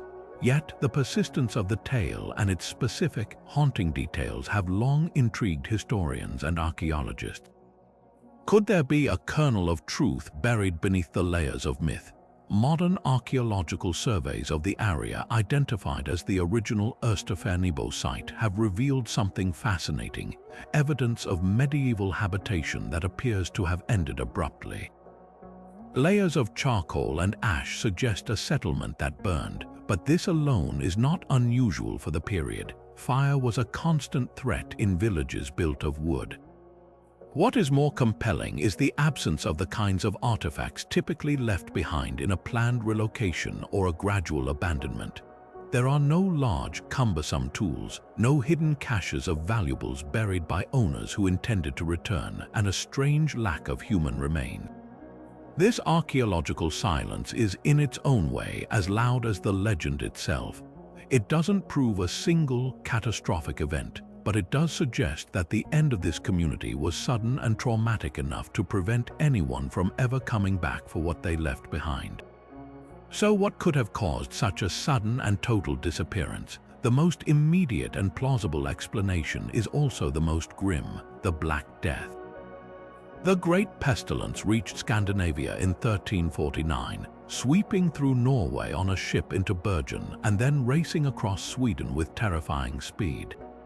Villages were indeed wiped out. Their populations sometimes fell so quickly that there was no one left to bury the dead. The image of untouched meals and untended animals aligns perfectly with accounts from other parts of Europe where the plague struck without warning. In this scenario, a single villager, perhaps returning from a trip to a larger trading town, would have brought the deadly cargo home. Within days, the invisible killer would have moved from house to house.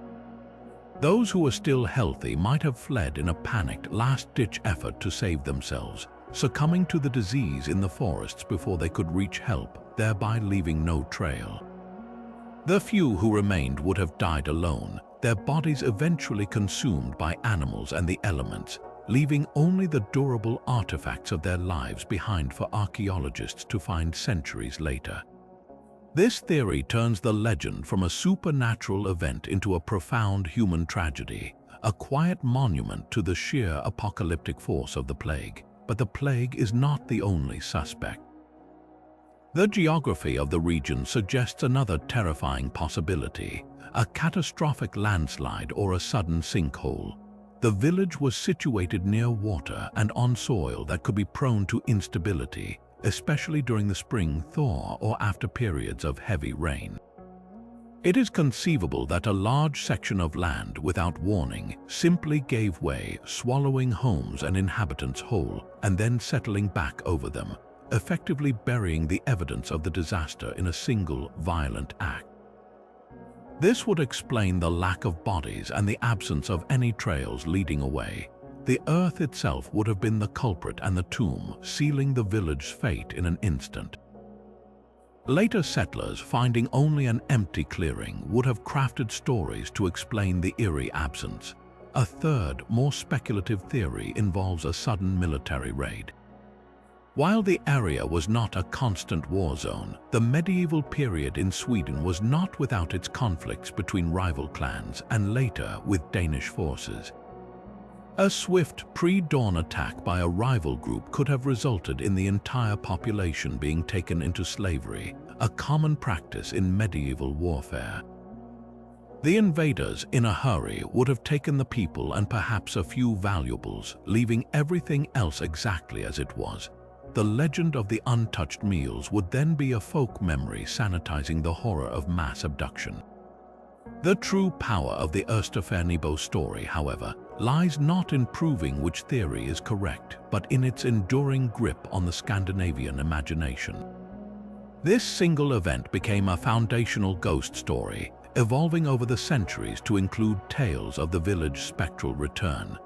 Local folklore speaks of the Vitra or other underground beings stealing the people away to their hidden realms, or of the village reappearing in a shimmering mirage on certain foggy evenings, a phantom settlement where time stands still. It served as a cautionary tale about the fragility of community and the unseen dangers of the wilderness, a story told to reinforce social bonds and warn against straying too far from the safety of the group. The vanishing village became a place in the mind, a symbol of how quickly and completely a world can disappear, leaving behind only questions and the haunting, everyday objects of a life interrupted. It reminds us that history is not always written in documents and monuments. Sometimes it is whispered in the rustle of leaves through an empty forest, a persistent echo of a silence that fell hundreds of years ago and has never truly been broken. Leaving the silent, vanished streets of Österfärnebo behind, we travel to a place where stone itself seems to tell a story so bizarre and out of place that it has baffled historians and art experts for centuries. In the quiet Herefordshire countryside of England stands the small, unassuming parish church of St. Mary and St. David in Kilpeck.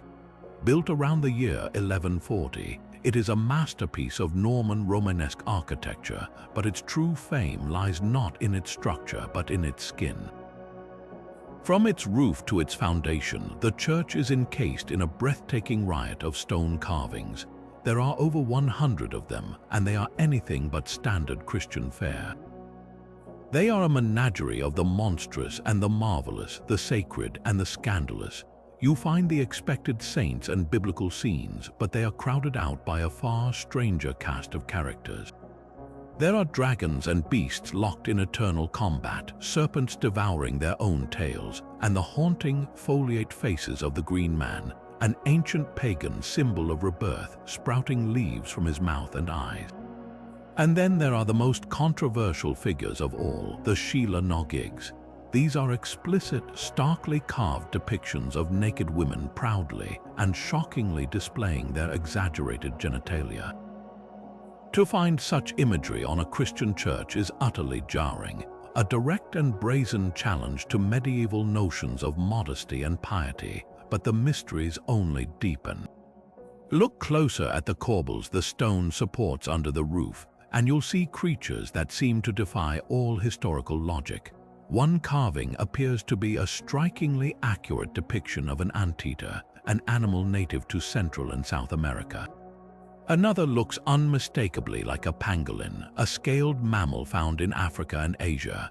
The most famous of all is the so-called Kilpeck beast, a strange, long-tailed creature with a collar around its neck that bears a startling resemblance to a raccoon or a coati-mundi, animals exclusive to the New World. This presents an impossible question.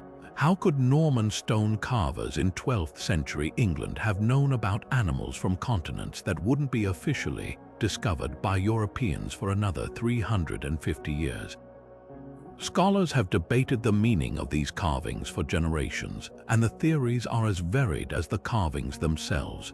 The traditional and most widely accepted explanation is that of pagan survival. The church was built on a site likely sacred to pre-Christian Celtic religions. The theory suggests that the local masons, perhaps from a traveling workshop known as the Herefordshire School, were simply incorporating the old familiar symbols and folklore of the people into the new Christian framework. This was a way to make the new religion more palatable and familiar to a population that still held deep ties to its ancestral beliefs. The Sheila Nogig, in this view, might not be a vulgar image but a powerful, pre-Christian apotropaic symbol, a device intended to ward off evil spirits and bad luck by confronting them with a shocking display of primal life force. The Green Man represents the enduring cycle of nature, co-opted into representing the resurrection of Christ. The strange beasts, then, could simply be the monsters of local legend or the product of the carver's own imaginations, based on travelers' tales of exotic creatures like elephants and lions, which they would have known from bestiaries but never seen, leading to distorted and fantastical interpretations. A more radical theory posits that Kilpeck was a subtle hotbed of heretical thought. The 12th century saw the rise of several unorthodox Christian movements that challenged the authority and doctrines of the Church in Rome. Some historians suggest the carvings, particularly the Sheila Nogigs, could be a form of encrypted Gnostic or Cathar symbolism. These sects often held dualist beliefs, viewing the physical world and the body as corrupt or even evil. The explicit imagery, therefore, could be a deliberate, shocking indictment of the sinfulness of the flesh, a reminder of the base physicality from which the soul sought escape. The strange, distorted animals might then represent demons or the chaotic, imperfect material world, all carved as a silent protest against the official church by a sympathetic local lord or a rogue clerical patron. Then there is the most thrilling possibility that the carvings are evidence of pre-Columbian transatlantic contact. Could Norse explorers from their settlements in Greenland and Vinland have ventured further south and traded stories or even sketches of the wildlife they encountered back to Europe? The timing is just barely plausible. Or could knowledge of these animals have traveled up ancient, forgotten trade routes from Africa or Asia, passed through countless hands from merchants and sailors until they reached a master carver in the English West Country? This theory turns the Kilpeck carvings from mere curiosities into potential seismic proof that the medieval world was far more interconnected and aware of distant lands than our history books have ever acknowledged. The anteater might not be an anteater at all, but the artist's attempt to render a pangolin based on a second-hand description. The raccoon might be a mongoose or a civet, animals from the Old World. But the resemblance is so uncanny that it continues to fuel the debate and inspire the imagination. Ultimately, the true power of Kilpeck Church lies in its defiant ambiguity. It refuses to give up its secrets easily. It stands as a stone parchment, a coded message from the past that we have not yet fully deciphered. It challenges our neat chronological timelines and our rigid categories of pagan and Christian. It suggests that the medieval mind was capable of holding multiple, seemingly contradictory ideas at once: deep faith and earthy humor, orthodox belief and folk magic, a local worldview, and a perhaps startlingly global awareness. To walk around Kilpeck is to engage in a direct conversation with the 12th century, a conversation filled with winks, roars, and whispers from the stones, each one inviting us to look closer and question everything we think we know about the world they lived in. High in the vaulted recesses of medieval chapels and cathedrals, often in the most secluded and sacred corners, sits a figure that defies conventional expectation: the Black Virgin. These statues of the Virgin Mary and the Christ Child, carved from jet black ebony, dark walnut, or painted in somber hues, are a profound and mysterious feature of the European spiritual landscape. Their dark complexion is not a result of soot or age. It is an intentional and integral part of their identity, often with their very names reflecting it. Notre Dame du Pai, Our Lady of Montserrat, the Black Madonna of Cisterciawa. To stand before one is to feel an immediate and palpable shift in atmosphere. This is not the familiar, gentle-faced Mary of most Renaissance art. Her gaze is ancient, powerful, and deeply enigmatic, hinting at a history that stretches back far beyond the foundation of the churches that house her. The question that has haunted historians, theologians, and pilgrims for centuries is a simple one: why is she black? One of the most straightforward explanations is a physical one: the material itself. Many of these statues were carved from wood that naturally darkens with age, such as cedar or walnut. Layers of candle soot, incense smoke, and the varnish applied by devoted hands over hundreds of years could have gradually darkened an originally lighter-toned statue until it became irreversibly black. For some statues, this is undoubtedly the case. However, this practical theory begins to crumble when you examine the historical records. In many instances, these figures were documented as being black from their very first mention. Pilgrims' journals and church inventories specifically describe them as black or dark-skinned, long before centuries of grime could have accumulated. Furthermore, in several cases when these statues have been carefully cleaned or restored, the dark pigment is found to be not a surface layer of dirt, but a base layer of paint applied intentionally by the original artist. The color was a choice, not an accident. This revelation pushes the mystery beyond simple preservation and into the realm of deep symbolic meaning. This leads us to a far more compelling and controversial theory, that the Black Virgins are a direct, conscious continuation of ancient pre-Christian goddess worship, seamlessly absorbed into the new Christian framework. Across the ancient world, from the Celtic lands to the Mediterranean, goddesses of the earth, sovereignty, and the underworld were frequently depicted as black. The Egyptian Isis, the great mother and magician, was often shown with black skin, symbolizing the fertile, dark silt of the Nile that gave life to the empire. The Greek Artemis of Ephesus, a many-breasted goddess of fertility, was carved from black meteorite stone. The Phrygian Sibyl, the Magna Mater or Great Mother, was also associated with dark stone. As Christianity spread across Europe, it often did so not by immediately eradicating the old ways, but by building its churches directly on top of pagan sacred sites, springs, groves, and hilltops, and reassigning the devotion of the local people to a new but familiar mother figure. The Black Virgin, in this view, is the Christian mask for these much older, darker goddesses. Her darkness represents the fertile earth, the cave of rebirth, the night sky, and the mysterious, unknowable depths of the divine feminine, attributes that the more patriarchal church structure might have been hesitant to assign to the Virgin Mary officially, but which were too powerful to simply discard. This connection is often reinforced by the locations and legends surrounding these statues. They are frequently found in places of immense ancient power. The sanctuary of Notre Dame de Chartres, home to a famous Black Virgin, was built upon a prehistoric Druidic site. The Madonna of Montserrat in Catalonia is discovered in a cave, a classic pagan locus of spiritual power.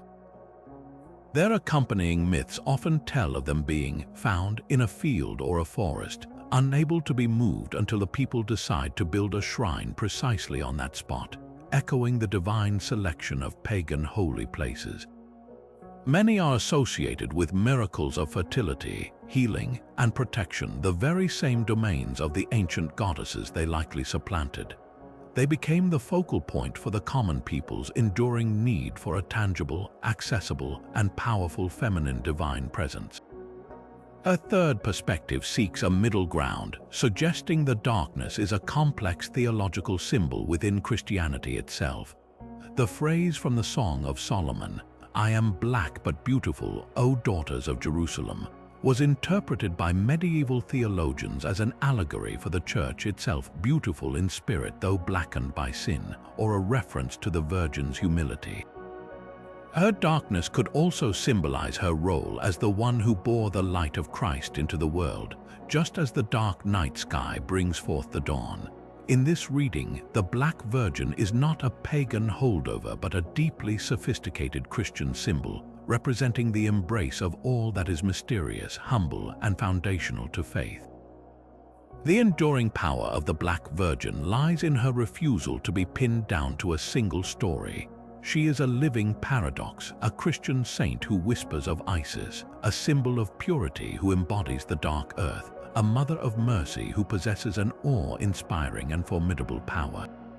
She represents the incredible absorbent power of medieval Christianity, its ability to weave ancient threads into a new sacred tapestry without fully erasing the old patterns. To encounter her is to understand that the medieval world was not a simple binary of light and dark, pagan and Christian, but a fascinating and complex blend of both, where the deepest mysteries were often kept alive not in secret grimoires but in plain sight, watching over the faithful from the shadows of the very heart of the church itself. Deep within the hushed scriptoriums of 12th century Europe, where the only sounds were the scratching of quills and the soft chant of prayers, a single monk was supposedly compiling a history so dangerous it had to be erased. His name was Brother Herman of the Abbey of Reichenau, and his lost chronicle represents one of the most tantalizing historical what-ifs of the Crusader era. We know Herman was a real and remarkably gifted figure, a composer of hauntingly beautiful Gregorian chants, a theologian, and a historian who wrote detailed accounts of the world from his perspective in modern-day Germany. His existing works are meticulous, which makes the gaping hole in his record all the more conspicuous. According to persistent legends that emerged centuries later, Hermann did not stop his chronicle where his known writings end.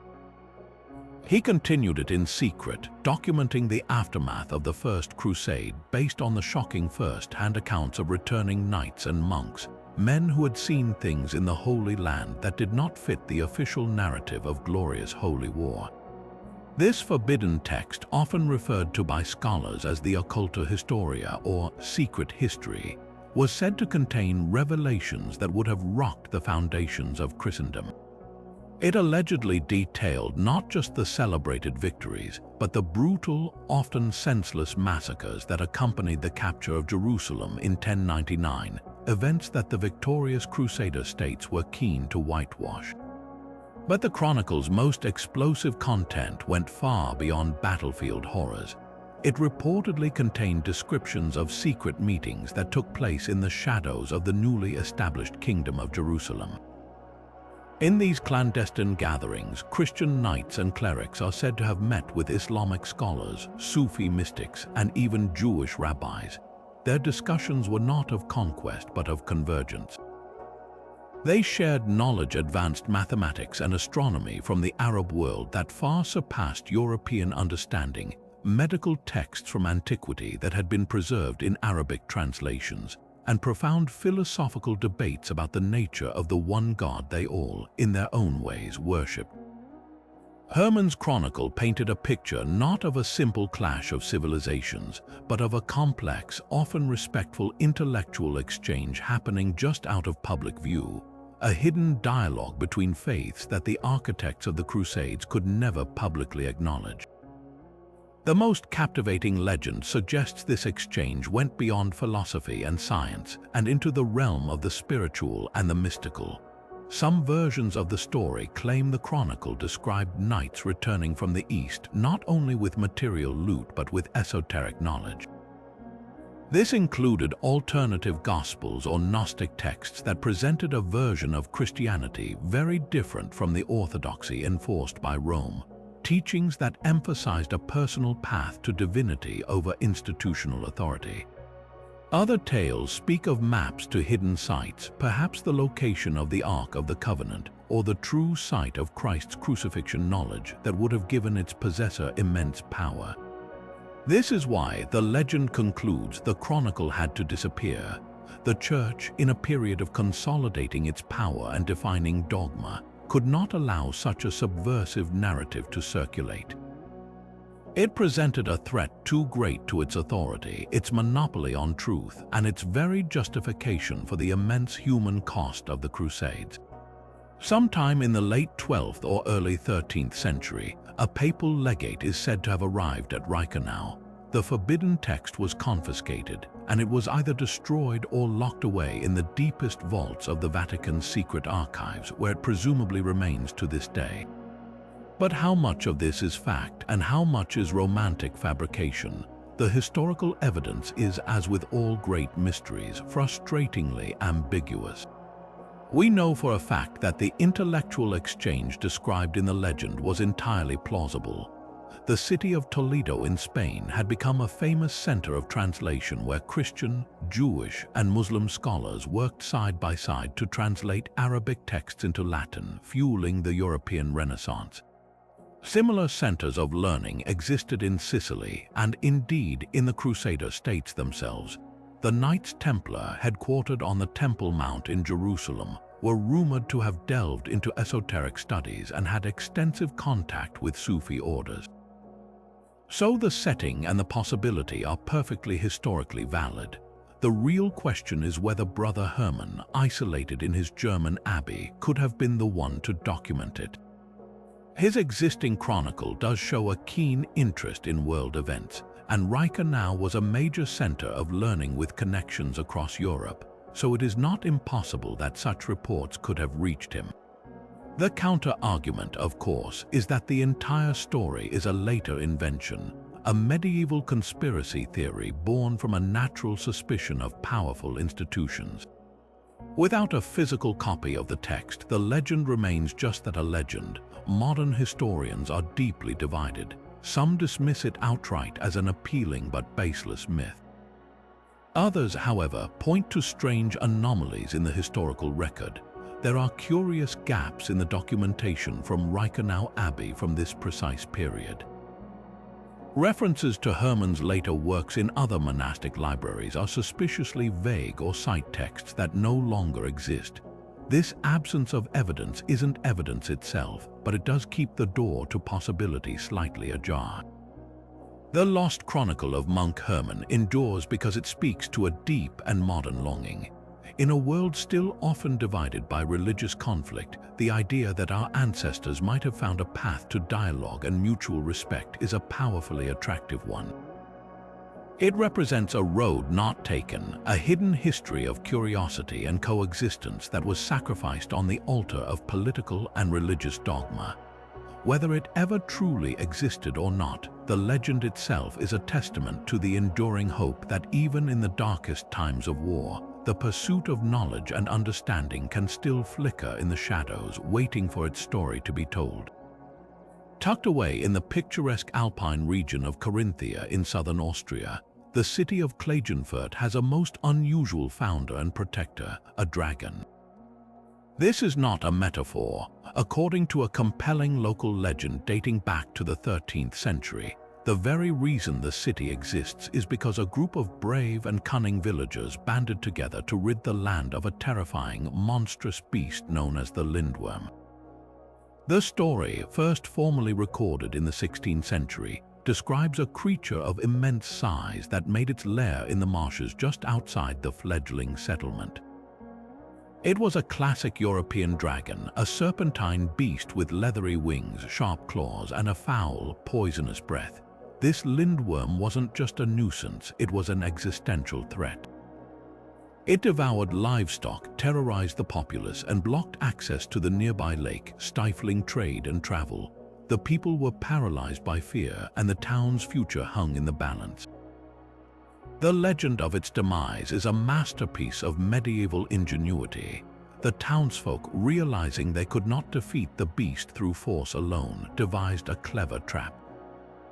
They constructed a massive, sturdy tower and attached to it a long, powerful chain with a gigantic baited hook. They skewered a fat, young bull on this hook as the ultimate temptation. The lindworm, driven by its ravenous hunger, took the bait. It swallowed the bull, hook, chain, and all. When the beast tried to flee, it was caught fast, tethered to the immovable tower. The trapped and enraged dragon thrashed and fought, but its fate was sealed. The brave men of the town were then able to move in and slay the helpless monster, finally freeing the land from its scourge. In gratitude, the citizens immortalized their savior, erecting a magnificent, dramatic statue of the heroic bull being devoured by the lindworm in the city's main square in 1590, a Renaissance monument that still stands today as the symbol of Klagenfurt. For generations, this was accepted as the city's foundational history, a tale of communal courage and divine favor. But what gave this particular dragon story a weight far beyond mere folklore was a unique piece of physical evidence. For centuries, the skull of this very beast was said to be kept in the Klagenfurt town hall, a tangible, bony relic of the legendary victory. It was a massive skull, unlike that of any known local animal, with a formidable beak and a single, monstrous horn projecting from its snout. This was no mere prop. To the medieval and early modern mind, this was definitive proof. The existence of the skull validated the entire story, transforming myth into accepted local history. It was the cornerstone upon which the legend was built, a holy relic of civic pride and identity.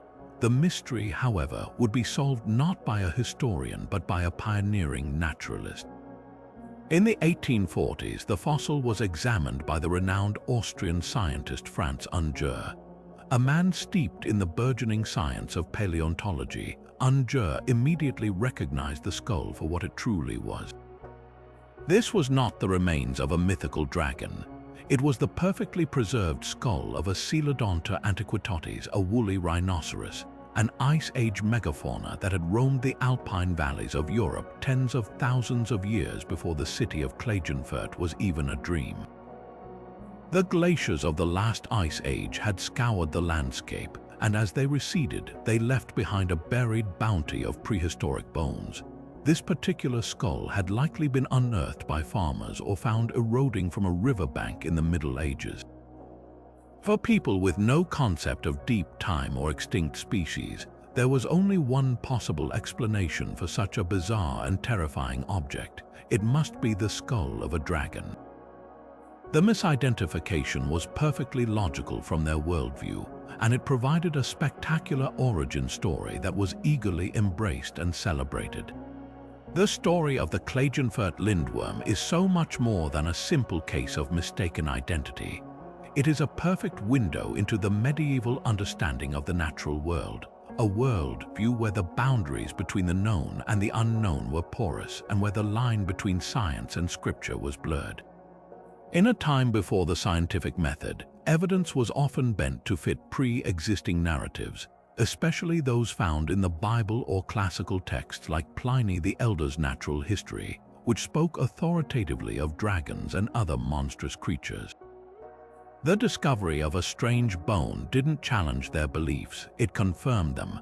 It was physical proof of the monsters they already knew existed from their storybooks and religious texts. This incident illustrates the powerful role of folklore as a pre-scientific system of knowledge, a way for communities to explain the unexplainable and make sense of the frightening anomalies they encountered in their environment. What makes the Klagenfurt dragon uniquely poignant is its tangible legacy. Unlike so many other medieval legends that exist purely in the realm of story, this one left behind a fossil and a statue, creating a direct, unbroken thread from the Ice Age to the Renaissance to the modern day. The skull itself now resides in the Landesmuseum für Kärnten, the State Museum of Carinthia, where it sits not as an object of shame for a mistaken past, but as a celebrated piece of historical and scientific detective work. It represents a pivotal moment of transition when the old world of myth began to give way to the new world of empirical evidence. The lindworm of Klagenfurt never truly died.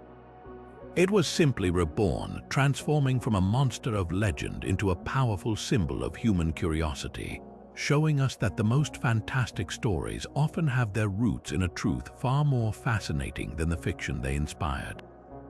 But what if the greatest works of medieval poetry were not simply celebrations of divine or earthly love, but were in fact a complex, encrypted code? What if the beautiful, unrequited longing of a poet for his lady was actually a dangerous manifesto for spiritual and political revolution? This is the central, electrifying claim surrounding a shadowy and elusive network known as the Fedeli d'Amore, the faithful of love. This was not a formal guild with membership rolls. It was a secretive fellowship of poets, philosophers, and intellectuals, and its most famous alleged member was none other than Dante Alighieri. To the outside world, they were writing in the fashionable tradition of courtly love, penning verses about the unbearable pain of separation from a beautiful, idealized woman named Beatrice or Laura. But beneath this conventional surface, they were allegedly speaking a dangerous heresy. In their secret language, the lady was not a mortal woman at all, but a symbol for divine wisdom or Sophia, a direct and unmediated knowledge of God that bypassed the corrupt institutional church entirely.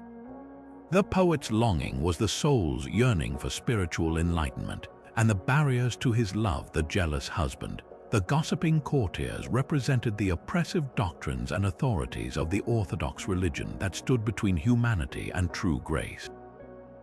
This was far more than an academic exercise. It was an act of profound rebellion. The late 13th and early 14th centuries were a time of immense tension between secular and papal power, and the Church was vigorously rooting out any whiff of heresy, particularly the Cathar movement, which had just been brutally suppressed. To openly challenge church doctrine was to invite imprisonment, excommunication, or worse. The Fedeli d'Amore therefore developed what they called a doctrine of concealment, using the perfectly respectable and popular medium of love poetry as a Trojan horse to smuggle their radical ideas right under the noses of the Inquisition. They created a complex system of symbols. Love was knowledge, the beloved was wisdom, pain was the suffering of the soul trapped in the material world, and death was the ultimate mystical union with the divine.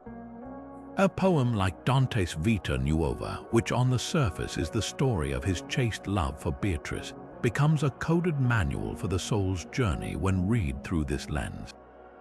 His subsequent masterpiece, The Divine Comedy, is the ultimate expression of this hidden doctrine, a grand public epic that is also a deeply personal and heretical map of the soul's ascent from the hell of ignorance to the paradise of divine understanding, all while settling political scores and criticizing the papacy with breathtaking audacity.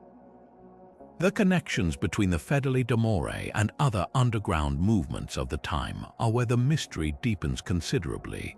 Many researchers see a direct philosophical link to the remnants of the Cathars, who also believed the material world was a prison and sought a direct personal path to God. Others propose a tantalizing, though highly speculative, connection to the Knights Templar, who were suddenly and violently suppressed by the King of France and the Pope in 1307. Both groups were accused of secret rituals and heretical beliefs, and both were destroyed by the same combined forces of monarchy and papacy that the Fedeli d'Amore's poetry subtly critiques. Was their love a code that also protected the secrets of a scattered Templar network? The timing is certainly suggestive. Furthermore, the movement's influence appears to have flowed directly into the heart of the Renaissance. The Florentine Neoplatonists of the 15th century, like Marsilio Ficino and Giovanni Pico della Mirandola, who sought to reconcile Christian thought with ancient Greek and Egyptian wisdom, were directly inspired by these earlier poets. They picked up the thread of the Fedeli's hidden quest for divine knowledge, transforming it into the intellectual foundation of the Renaissance itself. The belief that humanity could, through its own effort and intellect, ascend to the divine. The secret society that operated through sonnets and canzones may have ultimately helped plant the seeds that would eventually break the monolithic power of the medieval church, proving that sometimes the most powerful revolutions are not fought with swords but with metaphors. Yet the calculated heresy of poets and the allegorical longing for a divine lady lead us to a far more earthly and brutal mystery, one where the fate of an entire nation hinged on the violent, stormy death of a single man. The night of the 18th of March, 1286, was one of howling wind and lashing rain across the coast of Fife in Scotland. King Alexander III, a strong and effective ruler who had brought 2 decades of peace and prosperity to his kingdom, was returning to his young bride, Queen Yolande, at Kinghorn Castle. Despite the ferocious weather and the pleas of his advisors to stay the night in nearby Inverkeithing, the 44-year-old king was determined to reach his wife. It was a decision that would plunge Scotland into over a century of bloody warfare. Separated from his guides in the impenetrable darkness, Alexander took a treacherous coastal path alone. His horse was found the next morning, and his body was discovered on the rocks at the base of a steep cliff. The official story was a tragic accident, a king hurrying to his queen, losing his way and his life to a simple misstep in a storm. But almost from the moment the news spread, whispers of something far more sinister began to circulate. To understand why this death was so catastrophic, you must first appreciate what Alexander had achieved. His reign was a golden age. He had firmly established Scotland's independence from the ambitions of the English crown, securing a treaty with the formidable King Edward I that recognized clear borders and Scottish sovereignty. The economy was stable, the succession seemed secure, and the kingdom was united. His death shattered this stability in an instant. His only direct heir was his young granddaughter, Margaret, the Maid of Norway, who was living in Scandinavia. Her death just a few years later, en route to Scotland, left a vacuum of power with over a dozen competitors claiming the throne. This chaos gave Edward I of England the perfect pretext to intervene as an arbiter. leading directly to the brutal wars of Scottish independence fought by William Wallace and Robert the Bruce. Alexander's fall didn't just kill a king, it very nearly killed the nation itself. Such a pivotal, catastrophic event naturally invites skepticism. Could the architect of Scotland's golden age really have been undone by nothing more than a patch of muddy ground and bad luck? The contemporary accounts of that night are sparse, but they contain intriguing inconsistencies that fuel suspicion. The chronicler Andrew of Wintown, writing several decades later, states the king's guides actually arrived safely at the castle and were surprised when he did not follow. This suggests he may never have even attempted the known path, but was instead somehow diverted or led astray almost immediately after leaving his companions. Other accounts mention the king was not just traveling with courtiers, but was accompanied by a man of lawless character that night, a shadowy figure who was never identified or questioned. Most compellingly, there is the matter of the king's body itself.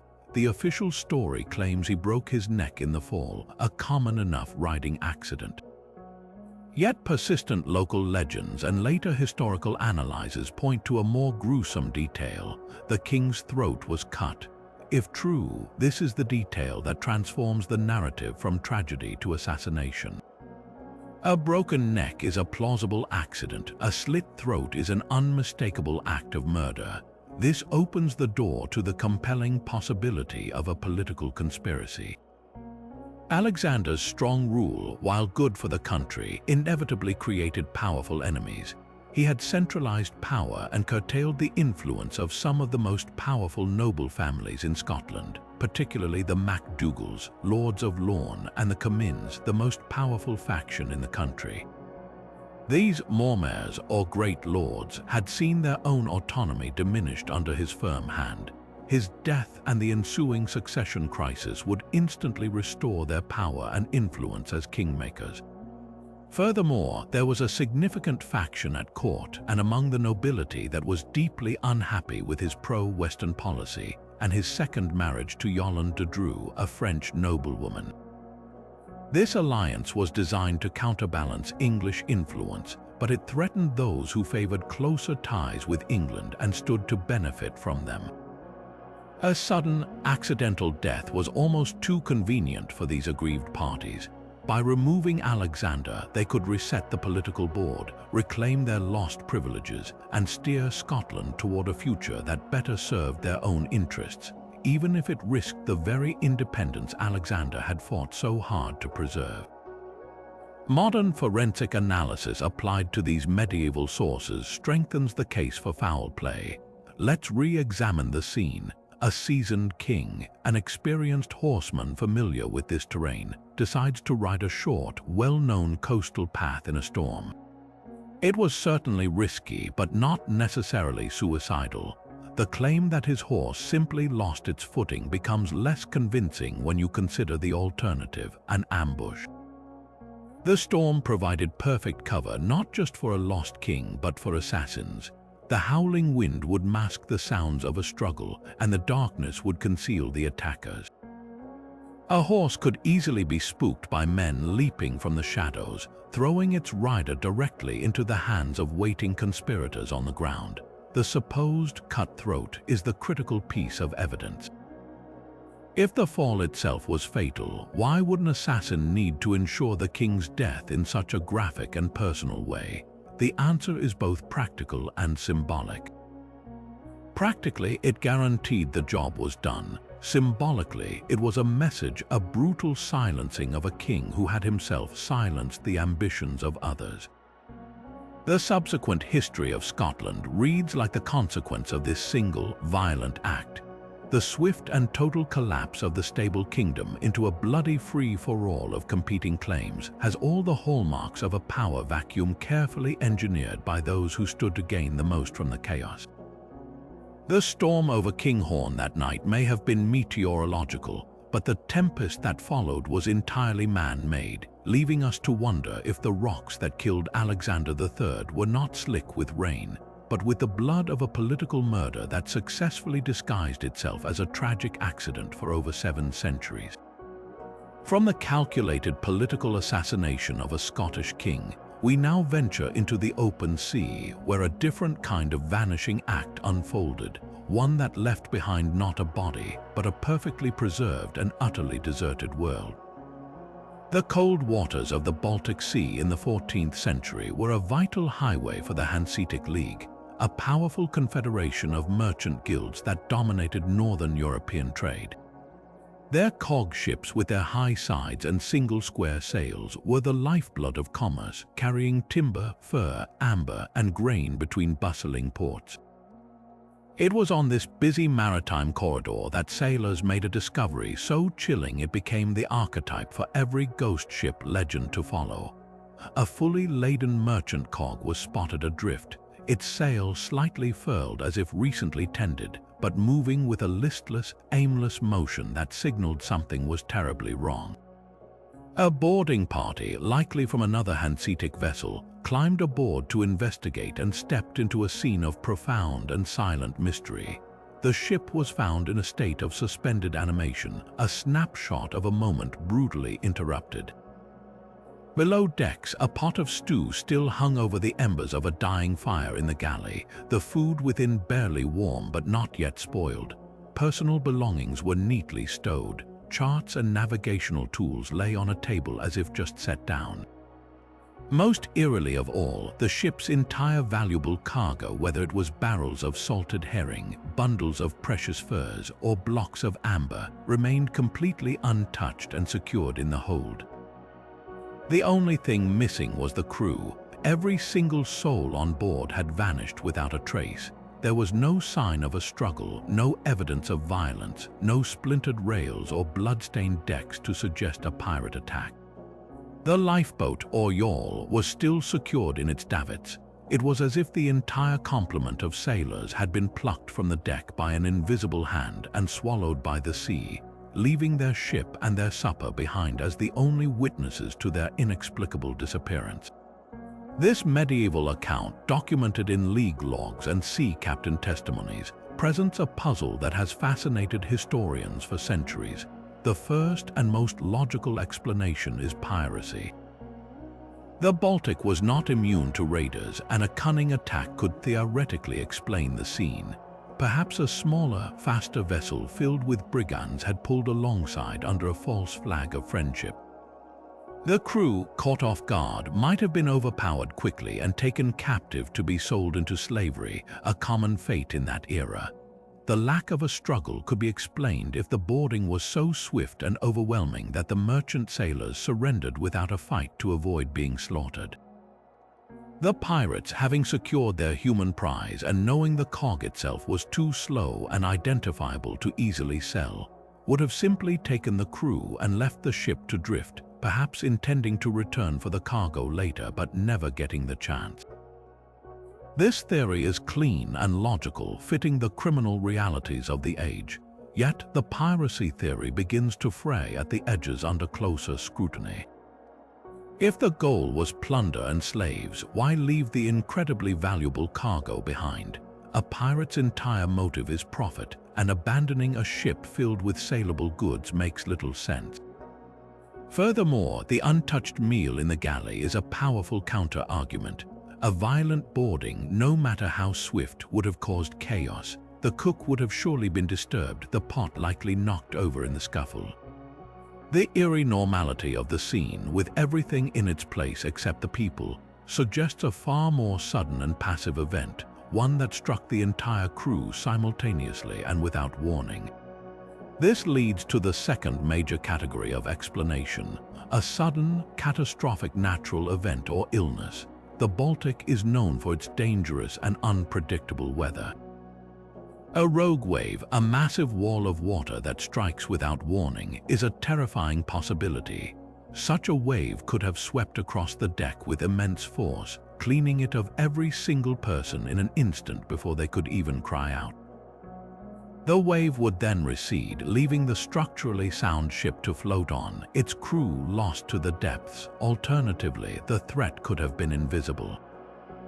A pocket of toxic gas, perhaps released from a rotting cargo in the hold or from a fissure in the seafloor, could have silently bubbled up and overwhelmed the crew, causing them to hallucinate, lose consciousness, and jump overboard in a shared, panicked frenzy. This would explain the lack of disorder. The gas would have struck them all at once, leaving no time to react. A sudden, virulent illness is another strong candidate. Contaminated food or water could have sparked a violent gastroenteritis or even an outbreak of something like cholera. The crew, seized by crippling symptoms and believing the ship itself was cursed, might have abandoned ship in the single lifeboat, only to succumb to the elements and sink, leaving the mother ship to drift empty. The profound power of this medieval ghost ship story lies in its legacy. It is the undeniable forerunner to the most famous ghost ship of all time, the Mary Celeste, found adrift off the Azores in 1872 under almost identical circumstances. Meals left uneaten, personal effects undisturbed, the crew utterly vanished. This parallel across 5 centuries shows that the mystery of the abandoned ship is a timeless one, tapping into a universal human fear of the unknown and the uncanny. The sea has always been a place of immense danger and profound mystery, a vast emptiness that can erase lives without a trace. A ship found drifting is a violation of the natural order. It is a house with the front door open, the lights on, and the family gone. It represents the ultimate passive horror, a tragedy without a witness or an explanation. The Baltic ghost ship endures because it offers no answers, only possibilities. It forces us to confront the sheer power and indifference of the natural world and the fragility of human life upon it, a single, silent cog drifting through the fog of history, forever keeping the secret of its missing crew. While ghost ships and vanished crews speak to the perils of the sea, our next mystery is one of terrestrial transformation, a quest not for lost treasure but for the ultimate prize, the secret of eternal life. In the heart of medieval Paris, tucked away among the scribes and booksellers, lived a man named Nicholas Flamel. By all standard historical accounts, he was a successful but otherwise unremarkable figure, a public scrivener and manuscript seller, a respectable member of the bourgeoisie who made a comfortable living and, with his wife Pernelle, donated generously to the church. He lived a good life, but a mortal one. He died in 1418 and was buried in Paris, his tombstone still visible today. This is the historical Nicholas Flamel. But this is not the man who captured the world's imagination. That man is the legendary alchemist, the poor scribe who stumbled upon the greatest secret in the world and, according to the tales, achieved immortality itself. The transformation from historical figure to legendary adept began nearly 2 centuries after his death. The story goes that Flamel, a man of modest means but deep curiosity, came into possession of a strange and ancient book. He did not purchase it, it found him. A stranger, desperate for money, sold it to him for a pittance, not knowing its true worth. The book was unlike anything Flamel had ever seen. It was made not of paper but of thin, delicate bark pages. Its cover was of worked copper, engraved with cryptic diagrams and unfamiliar letters. Most importantly, the text within was not written in any language known to man. Flamel, a master of words, was utterly baffled. He identified 21 pages, with 3 of them filled entirely with writing, but in a script that was not Greek, nor Latin, nor Hebrew, nor any tongue he could place. The other pages were a series of stunningly complex illustrations that seemed to diagram a process of some kind, a series of transformations involving serpents, dragons, flowers, and celestial bodies, all bleeding into one another. He was certain it was a book of alchemy, a manual for creating the philosopher's stone, but its code was impenetrable. For 21 years, he and Pernelle studied the book, trying in vain to crack its code. The key, he believed, lay in deciphering the writing. In a last, desperate attempt, Flamel made a pilgrimage to Spain, hoping to find a Jewish or Moorish scholar who might recognize the script. Legend tells us he found his guide in the city of Leon, a learned convert named Master Canches. The old man's eyes widened with awe upon seeing sketches of the book. he identified the text as an ancient form of Aramaic, the language of the biblical patriarchs. Together, they began the translation on the journey back to France, but tragedy struck. Master Canches fell ill and died before the work could be completed. Yet he had given Flamel the essential key. Armed with this partial knowledge, Nicholas and Purnell returned to Paris, and on a fateful day in 1382, they allegedly succeeded. In their laboratory, following the now deciphered instructions and the symbolic illustrations, they performed the magnum opus, the great work. An ordinary substance, often described as mercury, was transmuted. It turned first to a molten state, then through a spectrum of colors: the black of crow's wings, the white of mother's milk, the yellow and blue of celestial fires, until it finally settled into a powder with a magnificent crimson hue. They had done it. They had created the philosopher's stone. With it, they could transmute base lead into pure, noble gold, but the stone's power did not end there. It was also the elixir of life, the ultimate medicine that could grant immortality to those who consumed it. The legend claims that Nicholas and Purnell Flamel, now possessing limitless wealth and eternal youth, faked their own deaths. Elaborate funerals were staged, tombs were erected, but their bodies were never truly in them. Instead, they secretly donated their vast fortune to charities and churches across Europe, appearing decades later in different cities to those who knew them, looking not a day older. This is the story that turned a Parisian scribe into an icon, but how much of it is true? The historical record is frustratingly murky. Flamel's will and the records of his property dealings show he did indeed become extraordinarily wealthy very late in life, a fact that fueled the speculation. The primary source for the entire story is a book titled Livre des Figures Hiéroglyphiques, or the Book of Hieroglyphic Figures, published in France in 1612, nearly 200 years after Flamel's death. It was attributed to Flamel himself, claiming to be his own account of the discovery and his subsequent immortal life. Most scholars agree it was a clever forgery, likely written by someone hoping to profit from the ongoing alchemical craze of the 17th century by attaching a famous name to a new text. Yet the legend proved too powerful to die, so why does the search for Flamel's secrets persist centuries later? The answer lies in the powerful, enduring allure of alchemy itself. For its true practitioners, it was never merely about creating gold. It was a profound spiritual and philosophical discipline. The transmutation of base metal into gold was simply the physical metaphor for the ultimate goal, the transmutation of the base human soul into a perfect, enlightened, and immortal state. The laboratory equipment, the alembics, the crucibles, the athanas, were tools for inner transformation as much as chemical experimentation. The serpent eating its tail represented the cycle of life and death and the alchemist's quest to break free from it. The dragon symbolized the primal, chaotic matter that had to be conquered and refined. Flamel's book, whether it ever existed or not, represents the ultimate grimoire, the lost instruction manual for achieving this divine state.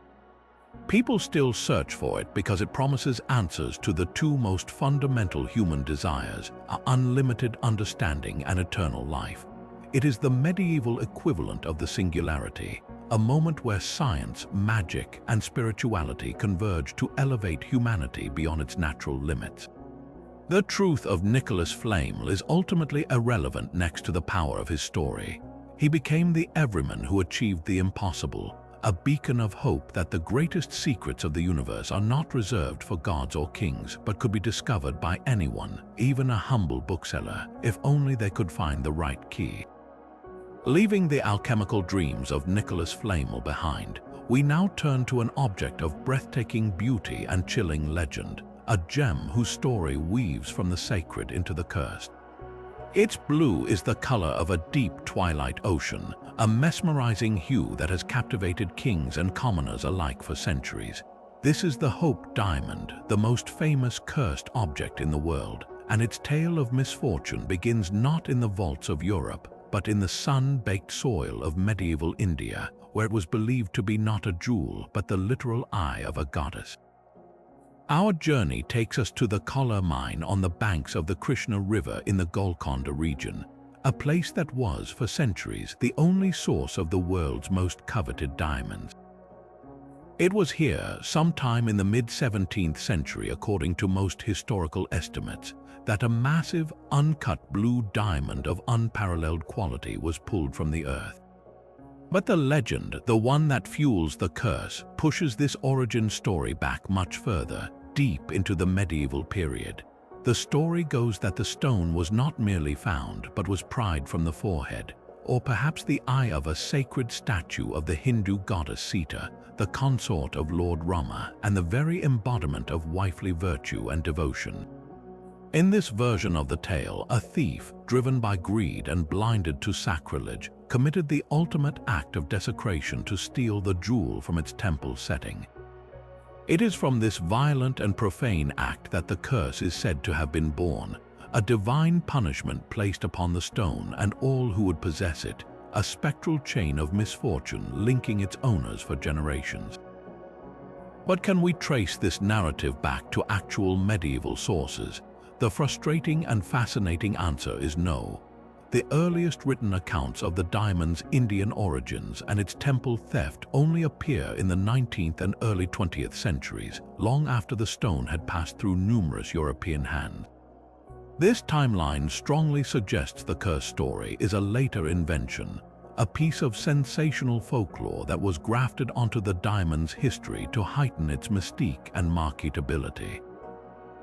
The Victorian and Edwardian eras had a particular appetite for Gothic tales of ancient curses and Orientalist fantasies, making the diamond the perfect protagonist for such a story.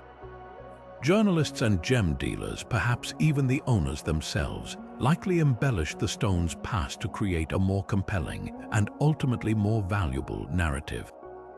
The curse became its brand. However, the lack of a medieval paper trail for the curse does not mean the diamond's Indian origins are a fantasy. This is where modern gemology steps in to separate fact from folklore. The Hope diamond's chemical fingerprint is undeniable. Its unique blue color comes from trace amounts of boron within its crystal structure, a signature that is perfectly consistent with stones from the historic Golconda mines. Furthermore, the stone possesses another telltale characteristic. It phosphoresces a brilliant fiery red-orange for several minutes after exposure to ultraviolet light, a phenomenon so rare and specific it acts like a geological birth certificate. We can also trace its physical journey with a fair degree of certainty. The original, larger stone was likely acquired by the French gem merchant Jean-Baptiste Tavernier in the mid-17th century. He sold it to King Louis XIV, who had it recut into a more symmetrical shape and named it the Blue Diamond of the Crown, or the French Blue. It was stolen during the chaos of the French Revolution in 1792, vanished for decades, and then resurfaced in London in 1819 in its current, smaller form, owned by the banking magnate Henry Philip Hope, from whom it takes its modern name. The subsequent history of its owners is the bedrock upon which the curse legend is built, a roster of tragedies that, in retrospect, seems too compelling to be coincidence. King Louis XIV and his successor, Louis XV, both saw their reigns end in financial ruin and public disgust. Marie Antoinette, who famously adored the diamond, met the guillotine.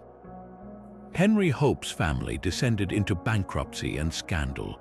A later owner, Evelyn Walsh McLean, who wore the diamond as a good luck charm, suffered the horrific loss of her young son in a car accident, her daughter to a drug overdose, and her husband to alcoholism and infidelity. The list goes on, a seemingly unbroken chain of financial ruin, broken marriages, suicides, and untimely deaths. The rational explanation, of course, is that this is a classic case of confirmation bias. The diamond has had many owners throughout its history, and among a large enough group of people, tragedy is a statistical certainty, not a supernatural one. We remember the owners who met bad ends and forget the many who likely lived long, happy, and prosperous lives with the stone in their possession. The human mind is wired to find patterns, especially patterns of cause and effect, and the glittering, mysterious diamond provides a perfect focal point for our need to make narrative sense of random misfortune. Its beauty makes the tragedy feel more profound, and the tragedy makes its beauty feel more dangerous. The curse of the Hope Diamond endures because it speaks to a deep, ancient part of our psyche, the understanding that great beauty can be intertwined with great danger, and that the pursuit of priceless treasure might just come with a price that cannot be paid in gold. It is a monument to the power of story, proving that a legend once attached to an object can become more real than history itself.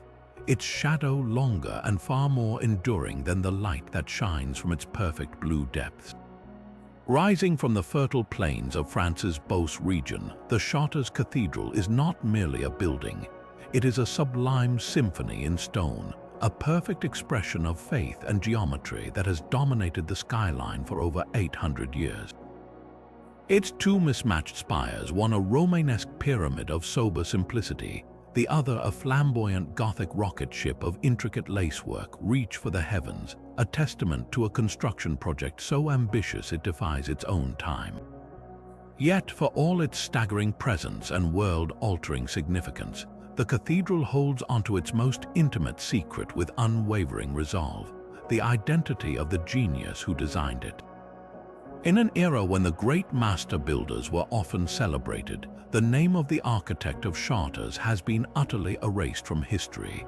This is not a case of a forgotten name. It is a profound and deliberate absence, a void where a titan of human creativity should be. Why would such a figure vanish? One compelling theory points not to accident but to intention specifically, the secretive intentions of the Knights Templar. By the time construction on the new cathedral began in 1194, following a devastating fire that gutted the previous church, the Templars were at the zenith of their power. More than just warrior monks, they were Europe's first multinational bankers and, according to legend, its most prolific collectors of hidden knowledge. Returning from their headquarters on the Temple Mount in Jerusalem, they are said to have brought back more than just riches. They brought architectural and geometric secrets gleaned from the East. The construction of Chartres exploded with innovations that were nothing short of revolutionary. The flying buttress, while not invented here, was deployed with a confidence and scale never before seen, allowing the walls to be hollowed out and filled with the largest expanses of stained glass the world had ever witnessed. The floor plan itself is a geometric marvel based on sacred ratios. The labyrinth set into the nave floor is a precise, unicursal path whose dimensions are tied to astronomical measurements. This sudden, miraculous leap in engineering prowess has led many to speculate that the master architect was either a Templar himself or was working directly with the order, incorporating esoteric principles and heretical knowledge that had to be protected from the scrutiny of the church. His anonymity, in this view, was the price of his genius, a necessary condition to safely deploy a revolutionary new vision of sacred space. This idea of hidden knowledge is further supported by the cathedral's most jaw-dropping feature, its mathematical perfection. The precision on display is not merely impressive for the 12th century, it is astounding by any standard. The west facade is a masterpiece of harmonized proportions, its widths and heights conforming to the golden ratio and the Pythagorean square root 2 triangle. The placement of the windows, the spacing of the columns, and even the complex layout of the labyrinth all interlock in a cosmic dance of number and form. This was not guesswork, this was the application of a sophisticated and deeply understood sacred geometry, a language of creation believed to be handed down from the divine architect of the universe himself. The master builder of Chartres was not a simple stonemason, he was a philosopher, a mathematician, and an astronomer. He understood that to build a house for God, one must first understand the mathematical laws that govern his universe. This level of erudition suggests a figure of immense learning, perhaps educated in the nascent universities or in the scholarly circles of the Arab world, whose advanced mathematical texts were just beginning to filter into Europe. His anonymity, therefore, might have been a form of humility, a belief that the true architect was God, and he was merely the instrument through which a divine blueprint was realized. In this scenario, erasing his own name was the ultimate act of devotion, ensuring all glory went to heaven and not to the hand that held the compass. Yet the most practical and perhaps most likely explanation is a confluence of factors unique to Chartres itself. The cathedral was a community-wide project of almost frantic devotion. After the fire of 1194, the entire populace, from nobles to peasants, was seized with a fervor to rebuild. The faithful were known to harness themselves to carts to haul stone from the quarries, a powerful display of collective effort. In such an environment, the individual genius of the architect may have been willingly subsumed into the identity of the community. He was simply one part of a holy endeavor, his name considered unimportant next to the shared achievement. Furthermore, the speed of construction was breathtaking. The main structure was completed in a mere 26 years, an unprecedented pace that resulted in a rare unity of architectural style. This breakneck speed, combined with the passage of centuries, wars, and the inevitable loss of records, could simply have consigned his name to oblivion. But for a project of this magnitude, funded by vast sums and documented by a literate clergy, the complete lack of any mention feels less like an accident and more like a silence that speaks volumes. The unknown architect of Chartres remains a ghost in his own machine, his absence a permanent part of the cathedral's mystique. He achieved the ultimate artistic paradox, creating one of the most iconic and recognizable structures in human history, while himself becoming the most perfect and enduring enigma. Imagine the vibrant, intellectual chaos of medieval Toledo, a city where the air itself seemed to hum with the sounds of 3 languages, the prayers of Hebrew scholars, the calls to prayer from Muslim muezzins, and the Latin chant of Christian monks. This was the conviventia, the coexistence, a rare period in Iberian history where the 3 great Abrahamic faiths not only lived side by side but actively collaborated, creating one of the most dazzling centers of learning the world had ever seen. At the heart of this intellectual revolution were the Jewish communities of Spain, the Sephardim. They weren't just passive residents, they were the great translators, the diplomats, the physicians, and the chroniclers. They served in the courts of Christian kings and Muslim caliphs alike, privy to the most intimate secrets of power, witnessing history not from the sidelines but from the very rooms where it was made. And they wrote it all down. These were not dry, analytic records. The lost Jewish chronicles of Toledo were said to be something far richer and more dangerous. They were vivid, first-person narratives filled with the color of court intrigue, the nuance of political maneuverings, and most importantly, the unvarnished perspective of a people living as a tolerated minority in a Christian-dominated world. They would have contained alternative accounts of pivotal events, the inner workings of the court of Alfonso X, the Wise, perhaps revealing the private doubts of a king famed for his learning and tolerance. They might have detailed the true human cost of the Reconquista from the viewpoint of those caught in the middle, or offered sharp, critical commentary on the policies of rulers that official Christian chronicles would have only praised. This was history written without the obligation to flatter the monarch or reinforce the dogma of the state church. It was, in essence, the other side of the story, a parallel historical record of medieval Spain. Their disappearance is inextricably linked to the rise of the most effective censorship machine in pre-modern Europe, the Spanish Inquisition. Established in 1478 by Ferdinand and Isabella with the stated goal of rooting out heresy and ensuring Catholic orthodoxy, its true purpose was to create a unified, homogeneous state. This project of national purification reached its brutal climax in 1492, a year famous for Columbus's voyage, but equally monumental for the signing of the Alhambra Decree, which ordered the expulsion of all Jews from Spain. The Inquisition's targets were not just people but ideas. Their agents conducted systematic raids on Jewish homes, libraries, and synagogues, seeking out and destroying any text deemed heretical or subversive. While they primarily hunted copies of the Talmud and other overtly religious works, these searches would have inevitably swept up historical chronicles. To the Inquisitors, a Jewish account of a Christian king's reign was not a valuable historical document. It was an act of lèse-majesté, a potential source of blasphemy and dissent that could not be allowed to survive. The great libraries of Toledo, once the pride of the conviventure, were systematically dismantled, their contents burned in public autos, defy or lost, sold off as scrap parchment to butchers and shoemakers to be used as lining material. The consequence of this cultural obliteration is a gaping wound in our historical understanding. We are left with a profoundly lopsided view of medieval Iberian history, one seen almost exclusively through the triumphalist lens of the Christian victors. It is as if we are trying to understand a complex play by only reading one character's lines. We have the official story, the state-sanctioned narrative of the Reconquista as a glorious, divinely ordained crusade. But we are missing the nuanced, ground-level perspective of the Jewish community, who experienced these same events as a precarious negotiation for survival. Without their chronicles, we lose the critical checks and balances that alternative narratives provide. Were the Christian kings truly as wise and tolerant as their own scribes claimed, or was that a carefully constructed facade?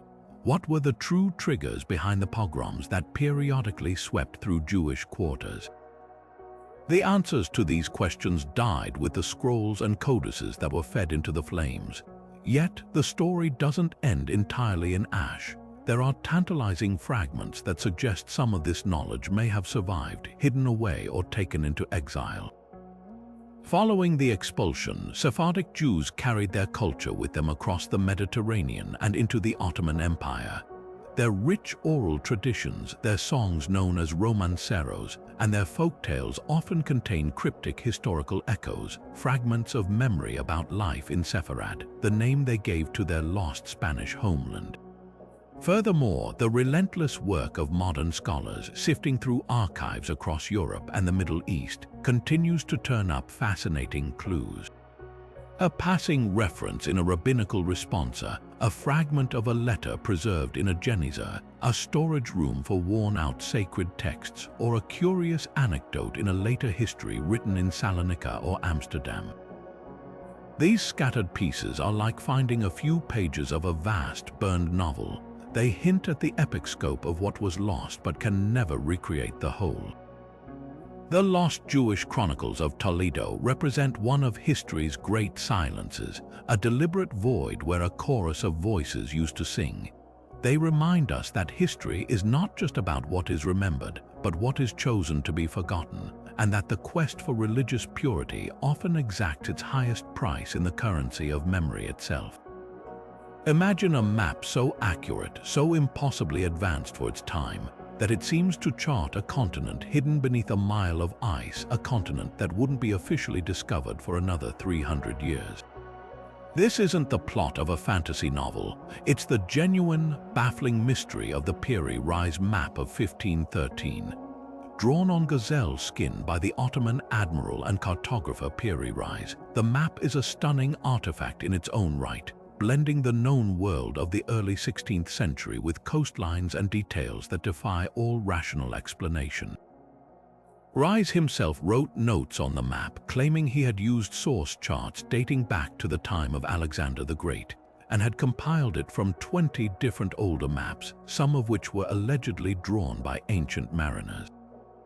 The most shocking section is its bottom edge, which appears to show a landmass with detailed, accurate topography that corresponds uncannily to the Queen Maud Land coast of Antarctica, but Antarctica, as it exists not under its present ice cap, but as it would have appeared thousands of years ago during a period when it was free of ice.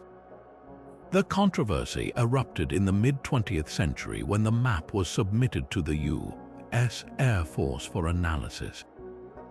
Officers and cartographers were reportedly stunned, concluding that the bottom portion of the map accurately depicted the subglacial topography of Antarctica, a feat that required aerial surveying techniques and seismic equipment that simply did not exist in the 1500s or even the 1800s. This led to a radical and thrilling theory that the Piri Reis map is evidence of a lost high civilization from deep antiquity, perhaps even the legendary Atlantis, a seafaring culture with advanced knowledge of geography that mapped the entire globe, including an ice-free Antarctica, tens of thousands of years ago. Their cartographic knowledge, the theory goes, was preserved in the great libraries of Alexandria and Constantinople, and fragments of it survived into the Middle Ages, finding their way into the hands of cartographers like Piri Reis, who incorporated them without fully understanding what they represented. This idea suggests that our medieval ancestors were not the isolated, backward people we often imagine, but were occasionally the beneficiaries of a vast, ancient geographical legacy that has since been lost to time. Of course, mainstream scholarship offers a series of far more conservative, but equally fascinating counterarguments. The most prominent theory is that the controversial landmass is not Antarctica at all, but a distorted composite of the southern coast of South America, a coastline that European explorers like Amerigo Vespucci were actively charting in the years just before the map was drawn. Early cartography was often a messy business of combining half-understood reports from different sailors, leading to confused and conflated coastlines. The curious details that some see as Antarctic rivers and mountains could simply be misinterpretations of the Patagonian fjords and the Andes mountain range, stretched and twisted to fit a partially blank canvas. Another compelling argument points to the powerful influence of classical geography on the medieval mind. Mapmakers were deeply influenced by the writings of Ptolemy and other ancient Greeks, who believed in the necessity of a large southern continent, terra australis incognita, to balance out the landmasses of the northern hemisphere. This wasn't based on discovery but on theory, a philosophical belief in symmetry. It's entirely possible that Piri Reis or his sources were simply giving form to this theoretical land, filling the empty space on the map with a speculative coastline that, by sheer and incredible coincidence, slightly resembles the outline of Antarctica. The debate is further complicated by other enigmatic medieval maps, such as the Österfärnebo world map of 1531, which also appears to show a large, ice-free southern continent, and the less famous but equally intriguing Zeno map of the late 14th century, which seems to chart parts of Greenland with remarkable accuracy. Do these maps collectively point to a shared, forgotten source of knowledge? Or do they simply represent the best guesses of intelligent and imaginative people working with the fragmented, exciting, and often contradictory information flowing into Europe at the dawn of the age of exploration? The true mystery of the Piri Reis map may not be about Antarctica itself, but about the very nature of historical evidence and how we interpret it. It serves as a permanent Rorschach test for our view of the past. Those who want to see a lost, advanced civilization will find the evidence they seek in its lines. Those who favor Occam's razor will find a compelling case for misidentification and theoretical cartography.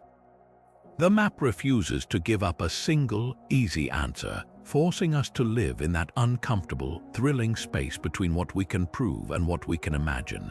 A space where the medieval world suddenly seems far larger, far more connected, and far more mysterious than we ever thought possible. But even the most profound spiritual transformations can leave behind echoes of resistance, felt not in grand rebellions but in the sudden, chilling silence of a city's soul. In the heart of medieval England, the ancient city of Winchester was defined by sound, the daily rhythms of trade, of gossip in the streets, and most importantly, the constant, reassuring voice of its cathedral. The great bells of Winchester Cathedral were more than just instruments, they were the heartbeat of the community. They marked the hours for prayer, called the faithful to Mass, celebrated weddings, and tolled solemnly for funerals. Their sound was a constant, a divine reassurance that the order of the world, as dictated by the Church, remained intact. Then, in the tumultuous years of the 1530s, that heartbeat suddenly stopped. According to a powerful and persistent local legend, at the precise moment when King Henry VIII's commissioners arrived to formally dissolve the city's great monastic houses and seize their wealth for the crown, the bells of Winchester Cathedral fell silent. Not a single clapper could strike them. They became as still and quiet as tombs, a miraculous muteness that defied all explanation. To understand the weight of this story, we must step into the profound trauma of the English Reformation. This was not a slow, philosophical shift. It was a violent and calculated political revolution, masterminded by a king desperate for a male heir and absolute power. Henry's break with Rome and the subsequent dissolution of the monasteries between 1536 and 1541 was an act of staggering cultural vandalism. It wasn't just about closing churches, it was about systematically dismantling the very fabric of medieval life. The monasteries were the nation's largest landowners, its primary providers of education and healthcare, and the custodians of centuries of art, scholarship, and local tradition. When the king's men arrived, they didn't just lock the doors. They stripped the lead from the roofs, melted down priceless silver and gold reliquaries, and scattered or burned irreplaceable libraries of illuminated manuscripts. For the common people of England, watching this happen was like watching the sky itself be peeled away. Their entire understanding of the world, a world interwoven with the sacred, where saints interceded and prayer had tangible power, was being publicly and brutally invalidated by the state. In this context, the legend of the silenced bells becomes so much more than a folk tale. It becomes a profound piece of psychological history. The sudden silence would have been deafening, a physical manifestation of the spiritual void that had been violently created. For a population that believed deeply in divine intervention, the miraculous silencing could be interpreted as God himself turning his back, a sign of holy disapproval for the king's sacrilege. It was a way for a powerless people to process an unimaginable trauma, to assert that even if the king could steal the gold and silence the monks, he could not force heaven itself to approve. The silence was a protest when words were too dangerous to speak aloud, a symbol of a world turned upside down where the very stones of the church seemed to cry out in mourning when its people could not. Of course, a rational explanation exists and is equally compelling. The most likely cause was a simple, if dramatic, act of passive resistance by the cathedral's own campanologists, the bell ringers. These men were not just employees, they were devout members of the Catholic faithful, skilled artisans for whom ringing the bells was a sacred vocation. Faced with the desecration of their home and the betrayal of their faith, their refusal to ring the bells, a coordinated strike in the face of impious authority, would have been a powerful and courageous act of defiance. Their silence spoke volumes, a collective decision to deny the king's new order the semblance of normality and celebration that the ringing of the bells would have provided. Alternatively, the sudden quiet could have been a direct order from a sympathetic or terrified bishop, seeking to avoid any appearance of celebrating the dissolution or provoking the king's infamous wrath further. In this light, the miracle was one of human spirit and courage, a silent protest that later generations, romanticizing the event, attributed to divine intervention. The enduring power of the Winchester Bells legend lies in its perfect ambiguity. It lives in that hazy space between the supernatural and the political, between a sign from God and a strike by man. It reflects the deep, collective trauma of a nation forced to abandon its spiritual anchors overnight, and the human need to find meaning, even miracle, in the face of unbearable loss. The story is a ghost story, but the ghost is not a person. It is the absence of a sound that once defined a city, a silent echo of a medieval world that vanished, not with a bang, but with a desperately profound and unanswered quiet. Deep within the crypt of the Abbey of Echternach in Luxembourg, a flame has been burning for over 1,300 years. This is no ordinary fire. It is the eternal flame of Saint Willibrord, a beacon of faith that, according to legend, has never once been extinguished, never fed by human hands, and never requires fuel. The story begins with the saint himself, an Anglo-Saxon missionary from Northumbria who traveled to the continent in the 7th century to convert the pagan Frisians. Willibrord founded the monastery at Echternach around the year 698, establishing it as a center of learning and faith in a wild, forested region. The legend tells us that upon his arrival, he struck the ground with his staff, and from that very spot, a flame burst forth, a divine gift to warm his new foundation and symbolize the eternal light of the gospel he brought. Since that miraculous moment, the flame is said to have burned without ceasing, a perpetual fire guarded by generations of Benedictine monks through Viking raids, wars, and the slow march of centuries. Naturally, such a claim invites scientific scrutiny, and the most compelling explanation points to the very earth beneath the abbey. The region of Echternach sits atop a geological formation known to contain natural gas deposits, specifically methane. It is entirely plausible that the saint, in a remarkable coincidence, chose to build his monastery directly above a natural gas seep. A fissure in the bedrock beneath the crypt could allow small, steady amounts of this gas to escape to the surface. If the monks, upon discovering this strange, flammable air, lit it, they would have created a seemingly miraculous flame that burned day and night without the need for wood or oil. The monks, interpreting this phenomenon through the lens of their deep faith, would have seen it not as a geological accident, but as a profound sign of God's providence, a literal fulfillment of the biblical command to let your light so shine before men. This natural explanation doesn't diminish the mystery. It enhances it, revealing a beautiful confluence of faith and the natural world, where divine intention and earthly science become beautifully intertwined. The power of this flame, whether miraculous or geological, resonated deeply within the medieval Christian worldview. An eternal fire was a potent symbol, a physical manifestation of concepts central to the faith. It represented the everlasting presence of the Holy Spirit, the perpetual light of Christ that the darkness could not overcome, and the unbroken line of apostolic succession from the time of the saints to the present day. In a world of uncertainty, disease, and fleeting lifespans, the flame was a testament to permanence and God's unwavering promise. This is why it became such a powerful pilgrimage site. For the medieval pilgrim, a journey to Echternach was not just about seeing a curiosity, it was about witnessing a tangible piece of the divine. They traveled from across Europe to kneel before the flame, to feel its warmth on their faces, and to pray in its presence.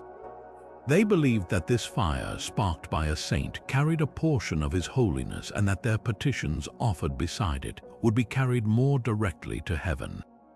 The pilgrimage itself, often long and arduous, was an act of devotion that the eternal flame sanctified, making Echternach a crucial spiritual destination on the medieval map. What makes the story even more captivating is the abbey's resilience. This wasn't a flame protected in an isolated, untouched grotto.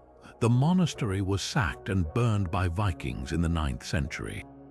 It suffered damage in numerous wars and conflicts over the subsequent centuries. Yet through each catastrophe, the monks are said to have successfully shielded and preserved their most sacred charge, often relighting it from hidden embers if it was ever threatened, ensuring the continuity of the miracle for the next generation of believers. This unwavering dedication transforms the flame from a mere physical phenomenon into a powerful symbol of perseverance. It represents the stubborn endurance of faith itself, a light that refuses to be snuffed out by the darkness of history. Whether fed by faith or by gas from the deep earth, the eternal flame of Saint Willibrord stands as a silent, flickering witness to a time when the boundary between the natural and the supernatural was thin, and the world was alive with the possibility of wonder. Tucked away in a monastic cell in 10th century Saxony, a Benedictine nun named Hrsvitha of Gandersheim was quietly committing an act of revolution with nothing more than a quill and parchment. As the sounds of chant echoed through the cloisters, she was crafting something the Western world had not seen since the fall of Rome: plays. Not just any plays, but the very first known dramas written by a woman, making her a literary pioneer a full 6 centuries before Shakespeare. Her works were comedies and tragedies in the classical style, but with a radical twist. They centered on the lives of Christian martyrs and virtuous women, turning the traditional narratives of her time upside down. In a world where women were largely silent, Hrsvitha gave them a voice, one that was witty, defiant, and profoundly intelligent. And then, for over 500 years, that voice fell into a silence so complete it was as if she had never written a word at all. The mystery of Hrsvitha's disappearance is not a simple tale of neglect. It feels like a targeted vanishing. Her work survived in one single, precarious manuscript, a lone copy that somehow endured while every other was lost, forgotten, or perhaps even destroyed. This solitary volume, likely transcribed by her fellow nuns at Gandersheim Abbey, was her only bridge to the future. For centuries, it lay dormant in a monastic library, a literary time bomb waiting to be discovered. The fact that it survived at all is its own minor miracle, given the fragility of parchment and the relentless march of time, war, and fire. But its survival as a single copy raises a darker, more compelling question. Was this a case of accidental loss, or was there a deliberate effort to suppress the works of this extraordinarily bold woman? To understand why her plays might have been threatening, you have to examine their content. Hrsvitha wasn't merely adapting the Roman comedies of Terence, she was subverting them. She took his popular, often bawdy, forms and filled them with a completely new message. Her heroines were not passive victims. In plays like Dulcicius and Sapientia, they were intellectual powerhouses who out-debated and outwitted their male persecutors, often reducing them to figures of hilarious ridicule.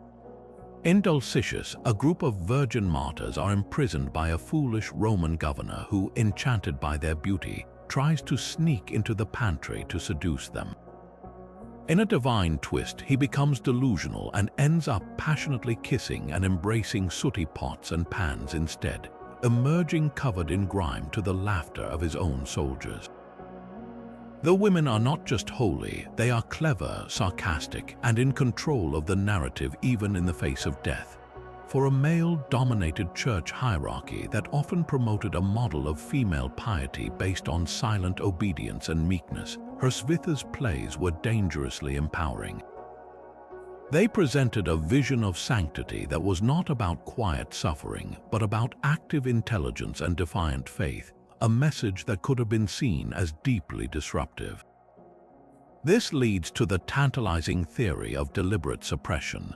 The medieval church was not a monolith, but it was deeply invested in controlling doctrine and the models of behavior it promoted. A widely circulated text that showed women rhetorically triumphing over male authority figures could be problematic. It's plausible that her works were never widely copied, not because they weren't good, but because they were too challenging. A local bishop or abbot might have deemed them unsuitable for broader dissemination, confining them to the walls of her own abbey. Without the official sanction of a powerful patron to include her works in the standard scriptorium copying lists, her legacy would have been entirely dependent on the local enthusiasm of her immediate community. When that community's priorities changed or its library was dispersed, her voice could have been easily erased, a single thread pulled from the vast tapestry of medieval literature, its pattern nearly forgotten. Her rediscovery was as dramatic as her disappearance. In the late 15th century, a humanist scholar named Conrad Kelties was searching through the old library of the Benedictine monastery in Eichstätt, Germany. There he stumbled upon the single, precious manuscript containing all of Hrsvitha's works. Recognizing their immense historical and literary value, he edited and published them in 1501, bringing her back into the light on the very cusp of the Renaissance. It was a moment of stunning synchronicity. Her rediscovery coincided with a revival of classical learning and a new interest in the individual voice. The invention of the printing press ensured that this time her works would not be lost. They were disseminated across Europe, astonishing scholars who could scarcely believe that a 10th century nun had mastered classical forms long before the great Renaissance playwrights. Hrsvitha's story is more than a historical footnote. It is a powerful reminder of the fragility of history itself, especially the history of those on the margins. Her survival in a single manuscript is a testament to the narrow line between remembrance and oblivion, and her triumphant return is a promise that even the most silenced voices can sometimes, against all odds, find their way back to the stage.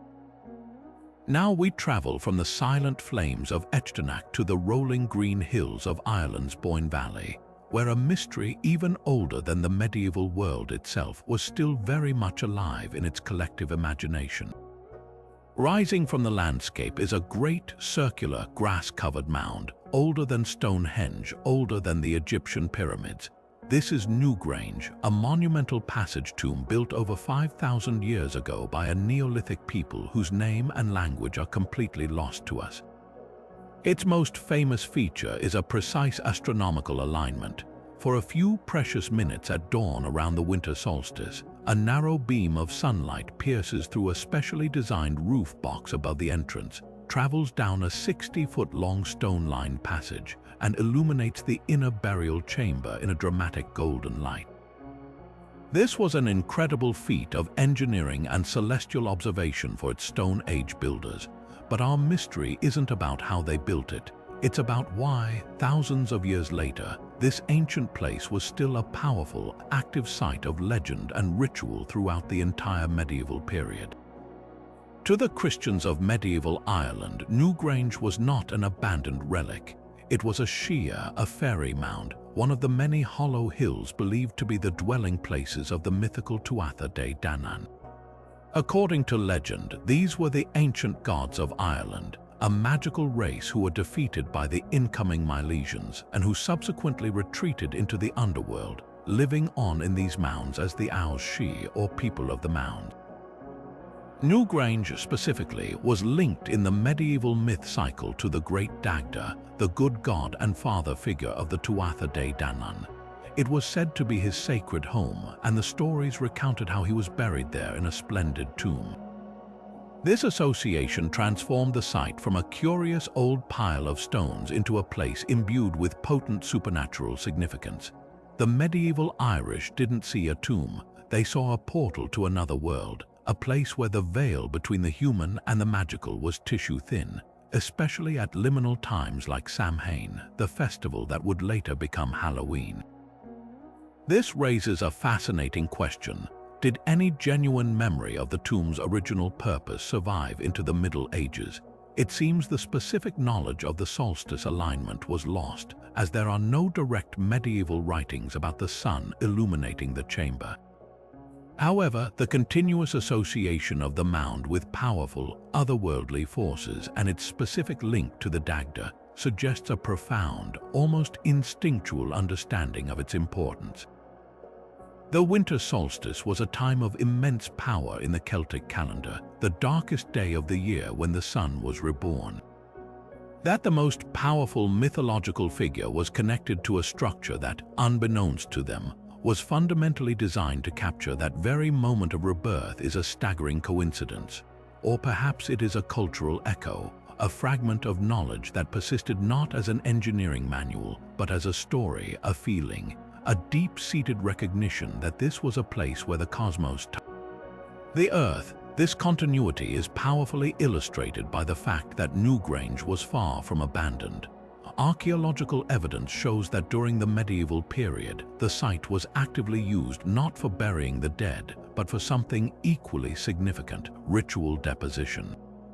Coins and other artifacts from the era have been found around the entrance, clear evidence that people were coming here to leave offerings, likely to appease or seek favor from the powerful beings they believed resided within.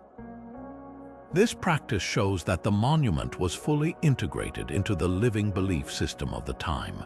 It wasn't a museum piece to be studied. It was an active node in the spiritual landscape, a place where medieval people engaged directly with the ancient past on their own terms, using their own framework of understanding. The most compelling evidence for this ongoing reverence comes from the art itself. The massive, iconic curbstone at the entrance of Newgrange is covered in spectacular Neolithic spiral carvings. Right beside these ancient symbols, etched clearly into the same stone, is a much later addition, a Latin cross. This single image is a powerful collision of two worlds.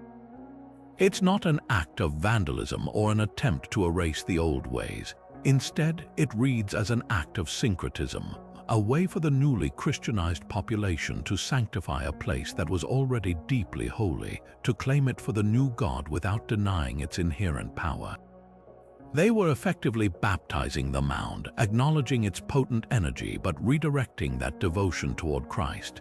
This cross tells us that the church itself recognized the site's enduring hold on the people's imagination and chose to incorporate it rather than destroy it, weaving the old magic into the new faith.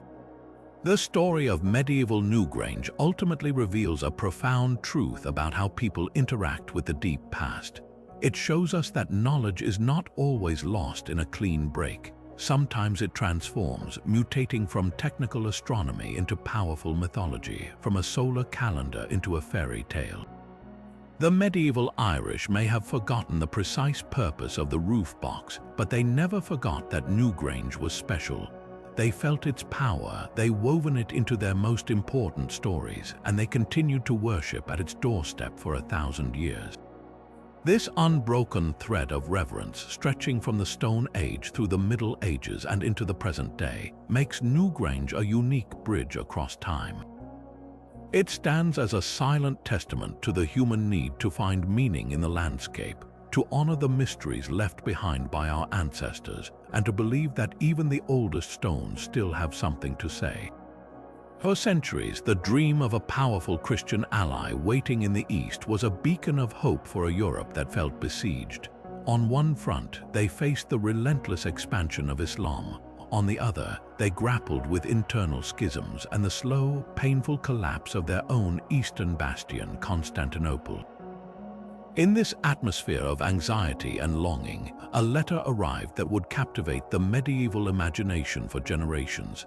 It was addressed to the Byzantine Emperor Manuel Komnenos and the Pope, and it claimed to be from a monarch of almost unimaginable power and piety, Prester John. He wrote of his kingdom, a land of milk and honey and incredible wonders, lost somewhere beyond the realms of the known world. He described a palace made of crystal and gold, a fountain that granted eternal youth, and a realm where pepper grew like weeds and giant ants mined gold from the earth. Most importantly, he declared himself a devout Nestorian Christian, the direct descendant of one of the three Magi, and he spoke of his vast army, which he stood ready to deploy to aid his besieged brothers in the West, to smash the Muslim powers between them and reunite Christendom. This letter, though almost certainly a clever forgery likely created by a Western cleric, was exactly what a desperate Europe wanted to hear. It was copied and translated across the continent, becoming a foundational text of a hope that would directly shape the course of history. This tantalizing myth did not remain a passive fantasy. It became an active driver of exploration and diplomacy, sending emissaries and mapmakers scrambling to reorient their entire worldview. When the Mongol Empire began its explosive expansion in the 13th century, European powers initially feared another pagan horde, but rumors soon spread that these fierce new conquerors from the east included large numbers of Nestorian Christians. Suddenly, the Mongols weren't just a threat, they were potential allies, and their great Khan might even be the legendary Prester John himself or one of his vassals. This belief directly prompted one of the most extraordinary diplomatic missions of the Middle Ages, the journeys of Franciscan friars like Giovanni da Pian del Carpine and William of Rubruck. These brave monks traveled thousands of miles into the heart of Asia, carrying letters from the Pope, not just to convert, but to make contact and form a strategic alliance with this supposed Christian king. They found a powerful empire and indeed found Nestorian Christians serving in the Mongol court, but they did not find Prester John's paradise. Instead of a devout Christian monarch, they met the formidable and pragmatic Kublai Khan.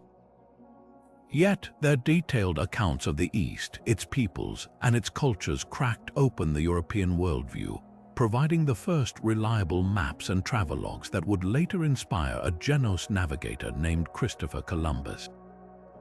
As the Mongol Empire fractured and direct overland routes became more dangerous, the location of Prester John's kingdom simply shifted on the map, moving further south into the terra incognita of Africa.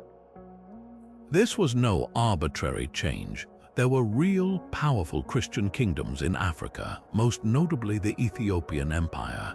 Isolated for centuries by the Islamic caliphates that surrounded it, Ethiopia maintained its ancient Coptic Christian faith. As occasional rumors and travelers' tales of this distant Christian land filtered into Europe through traders in Alexandria and Venice, it seemed the mystery was solved. Prester John had been found. The name itself was likely a corruption of the Ethiopian royal title Jan Hoi, or a misunderstanding of Zan, meaning emperor, and Johans, a common name for Ethiopian kings. This identification stuck, and for the final centuries of the Middle Ages and into the Renaissance, Prester John was firmly placed in Ethiopia on every map. This belief directly influenced the age of maritime exploration. Prince Henry, the navigator of Portugal, was deeply motivated by a desire to find a sea route to Prester John's kingdom to outflank their mutual Muslim enemies. Portuguese explorers like Pero de Covilhã were sent overland to make contact, and when Vasco da Gama finally rounded the Cape of Good Hope and sailed into the Indian Ocean, one of his explicit missions was to locate the Christian kingdom of Prester John. He eventually made contact with the Ethiopian Empire, finally linking the myth to a real, tangible place. So why did this legend persist with such stubborn vitality, driving exploration for over 400 years? The answer lies in its powerful psychological function. Prester John was more than a man, he was a symbol. He represented the hope that Christendom was not alone in the world, that beyond the encircling Islamic powers there was a mighty, righteous, and wealthy ally who would someday come to their rescue. He was a messianic figure for an anxious age, the real historical figures who likely inspired the early kernels of the legend add another layer of intrigue. Some historians point to the decisive victory of a Central Asian Kara Khitan Khanate, led by a ruler named Yelu-Dashi, over the Muslim Seljuk Turks at the Battle of Katwan in 1141. News of a great Eastern king defeating a common enemy could have easily been embellished and Christianized as it traveled thousands of miles west. Others see echoes of the Mongol Ongud tribe, who had many Nestorian converts and whose leaders intermarried with the family of Genghis Khan. The legend was a tapestry woven from many threads of truth, half-truths, and desperate wishes. The ultimate end of the quest for Prester John's kingdom was not a dramatic discovery, but a slow, dawning realization. As European explorers finally mapped the coast of Africa and made sustained contact with the Ethiopian court in the 16th century, the glorious myth collided with a more complex reality. The Ethiopian Empire was indeed an ancient Christian nation, but it was not a land of impossible wonders or limitless wealth. It was a real kingdom with its own politics, challenges, and limited power to aid a distant Europe. The marvelous kingdom described in the letter simply did not exist, and with that, the shimmering mirage of Prester John finally faded from the maps, retreating from geography into the realm of pure folklore. Yet his legacy was profoundly material. The relentless, centuries-long search for his mythical realm had been a primary engine driving European exploration eastward and southward. It led to the journeys that mapped Central Asia, to the voyages that unlocked the sea route to India, and to the first sustained contacts between Europe and sub-Saharan Africa. The greatest mystery of Prester John is that a king who never existed managed to redirect the course of history, proving that sometimes the most powerful force in the world is not a man or an army, but a story powerful enough to make men cross oceans in search of a dream. And so our journey through the shadows of 1,000 years comes to a close, but the echoes of these enigmas remain.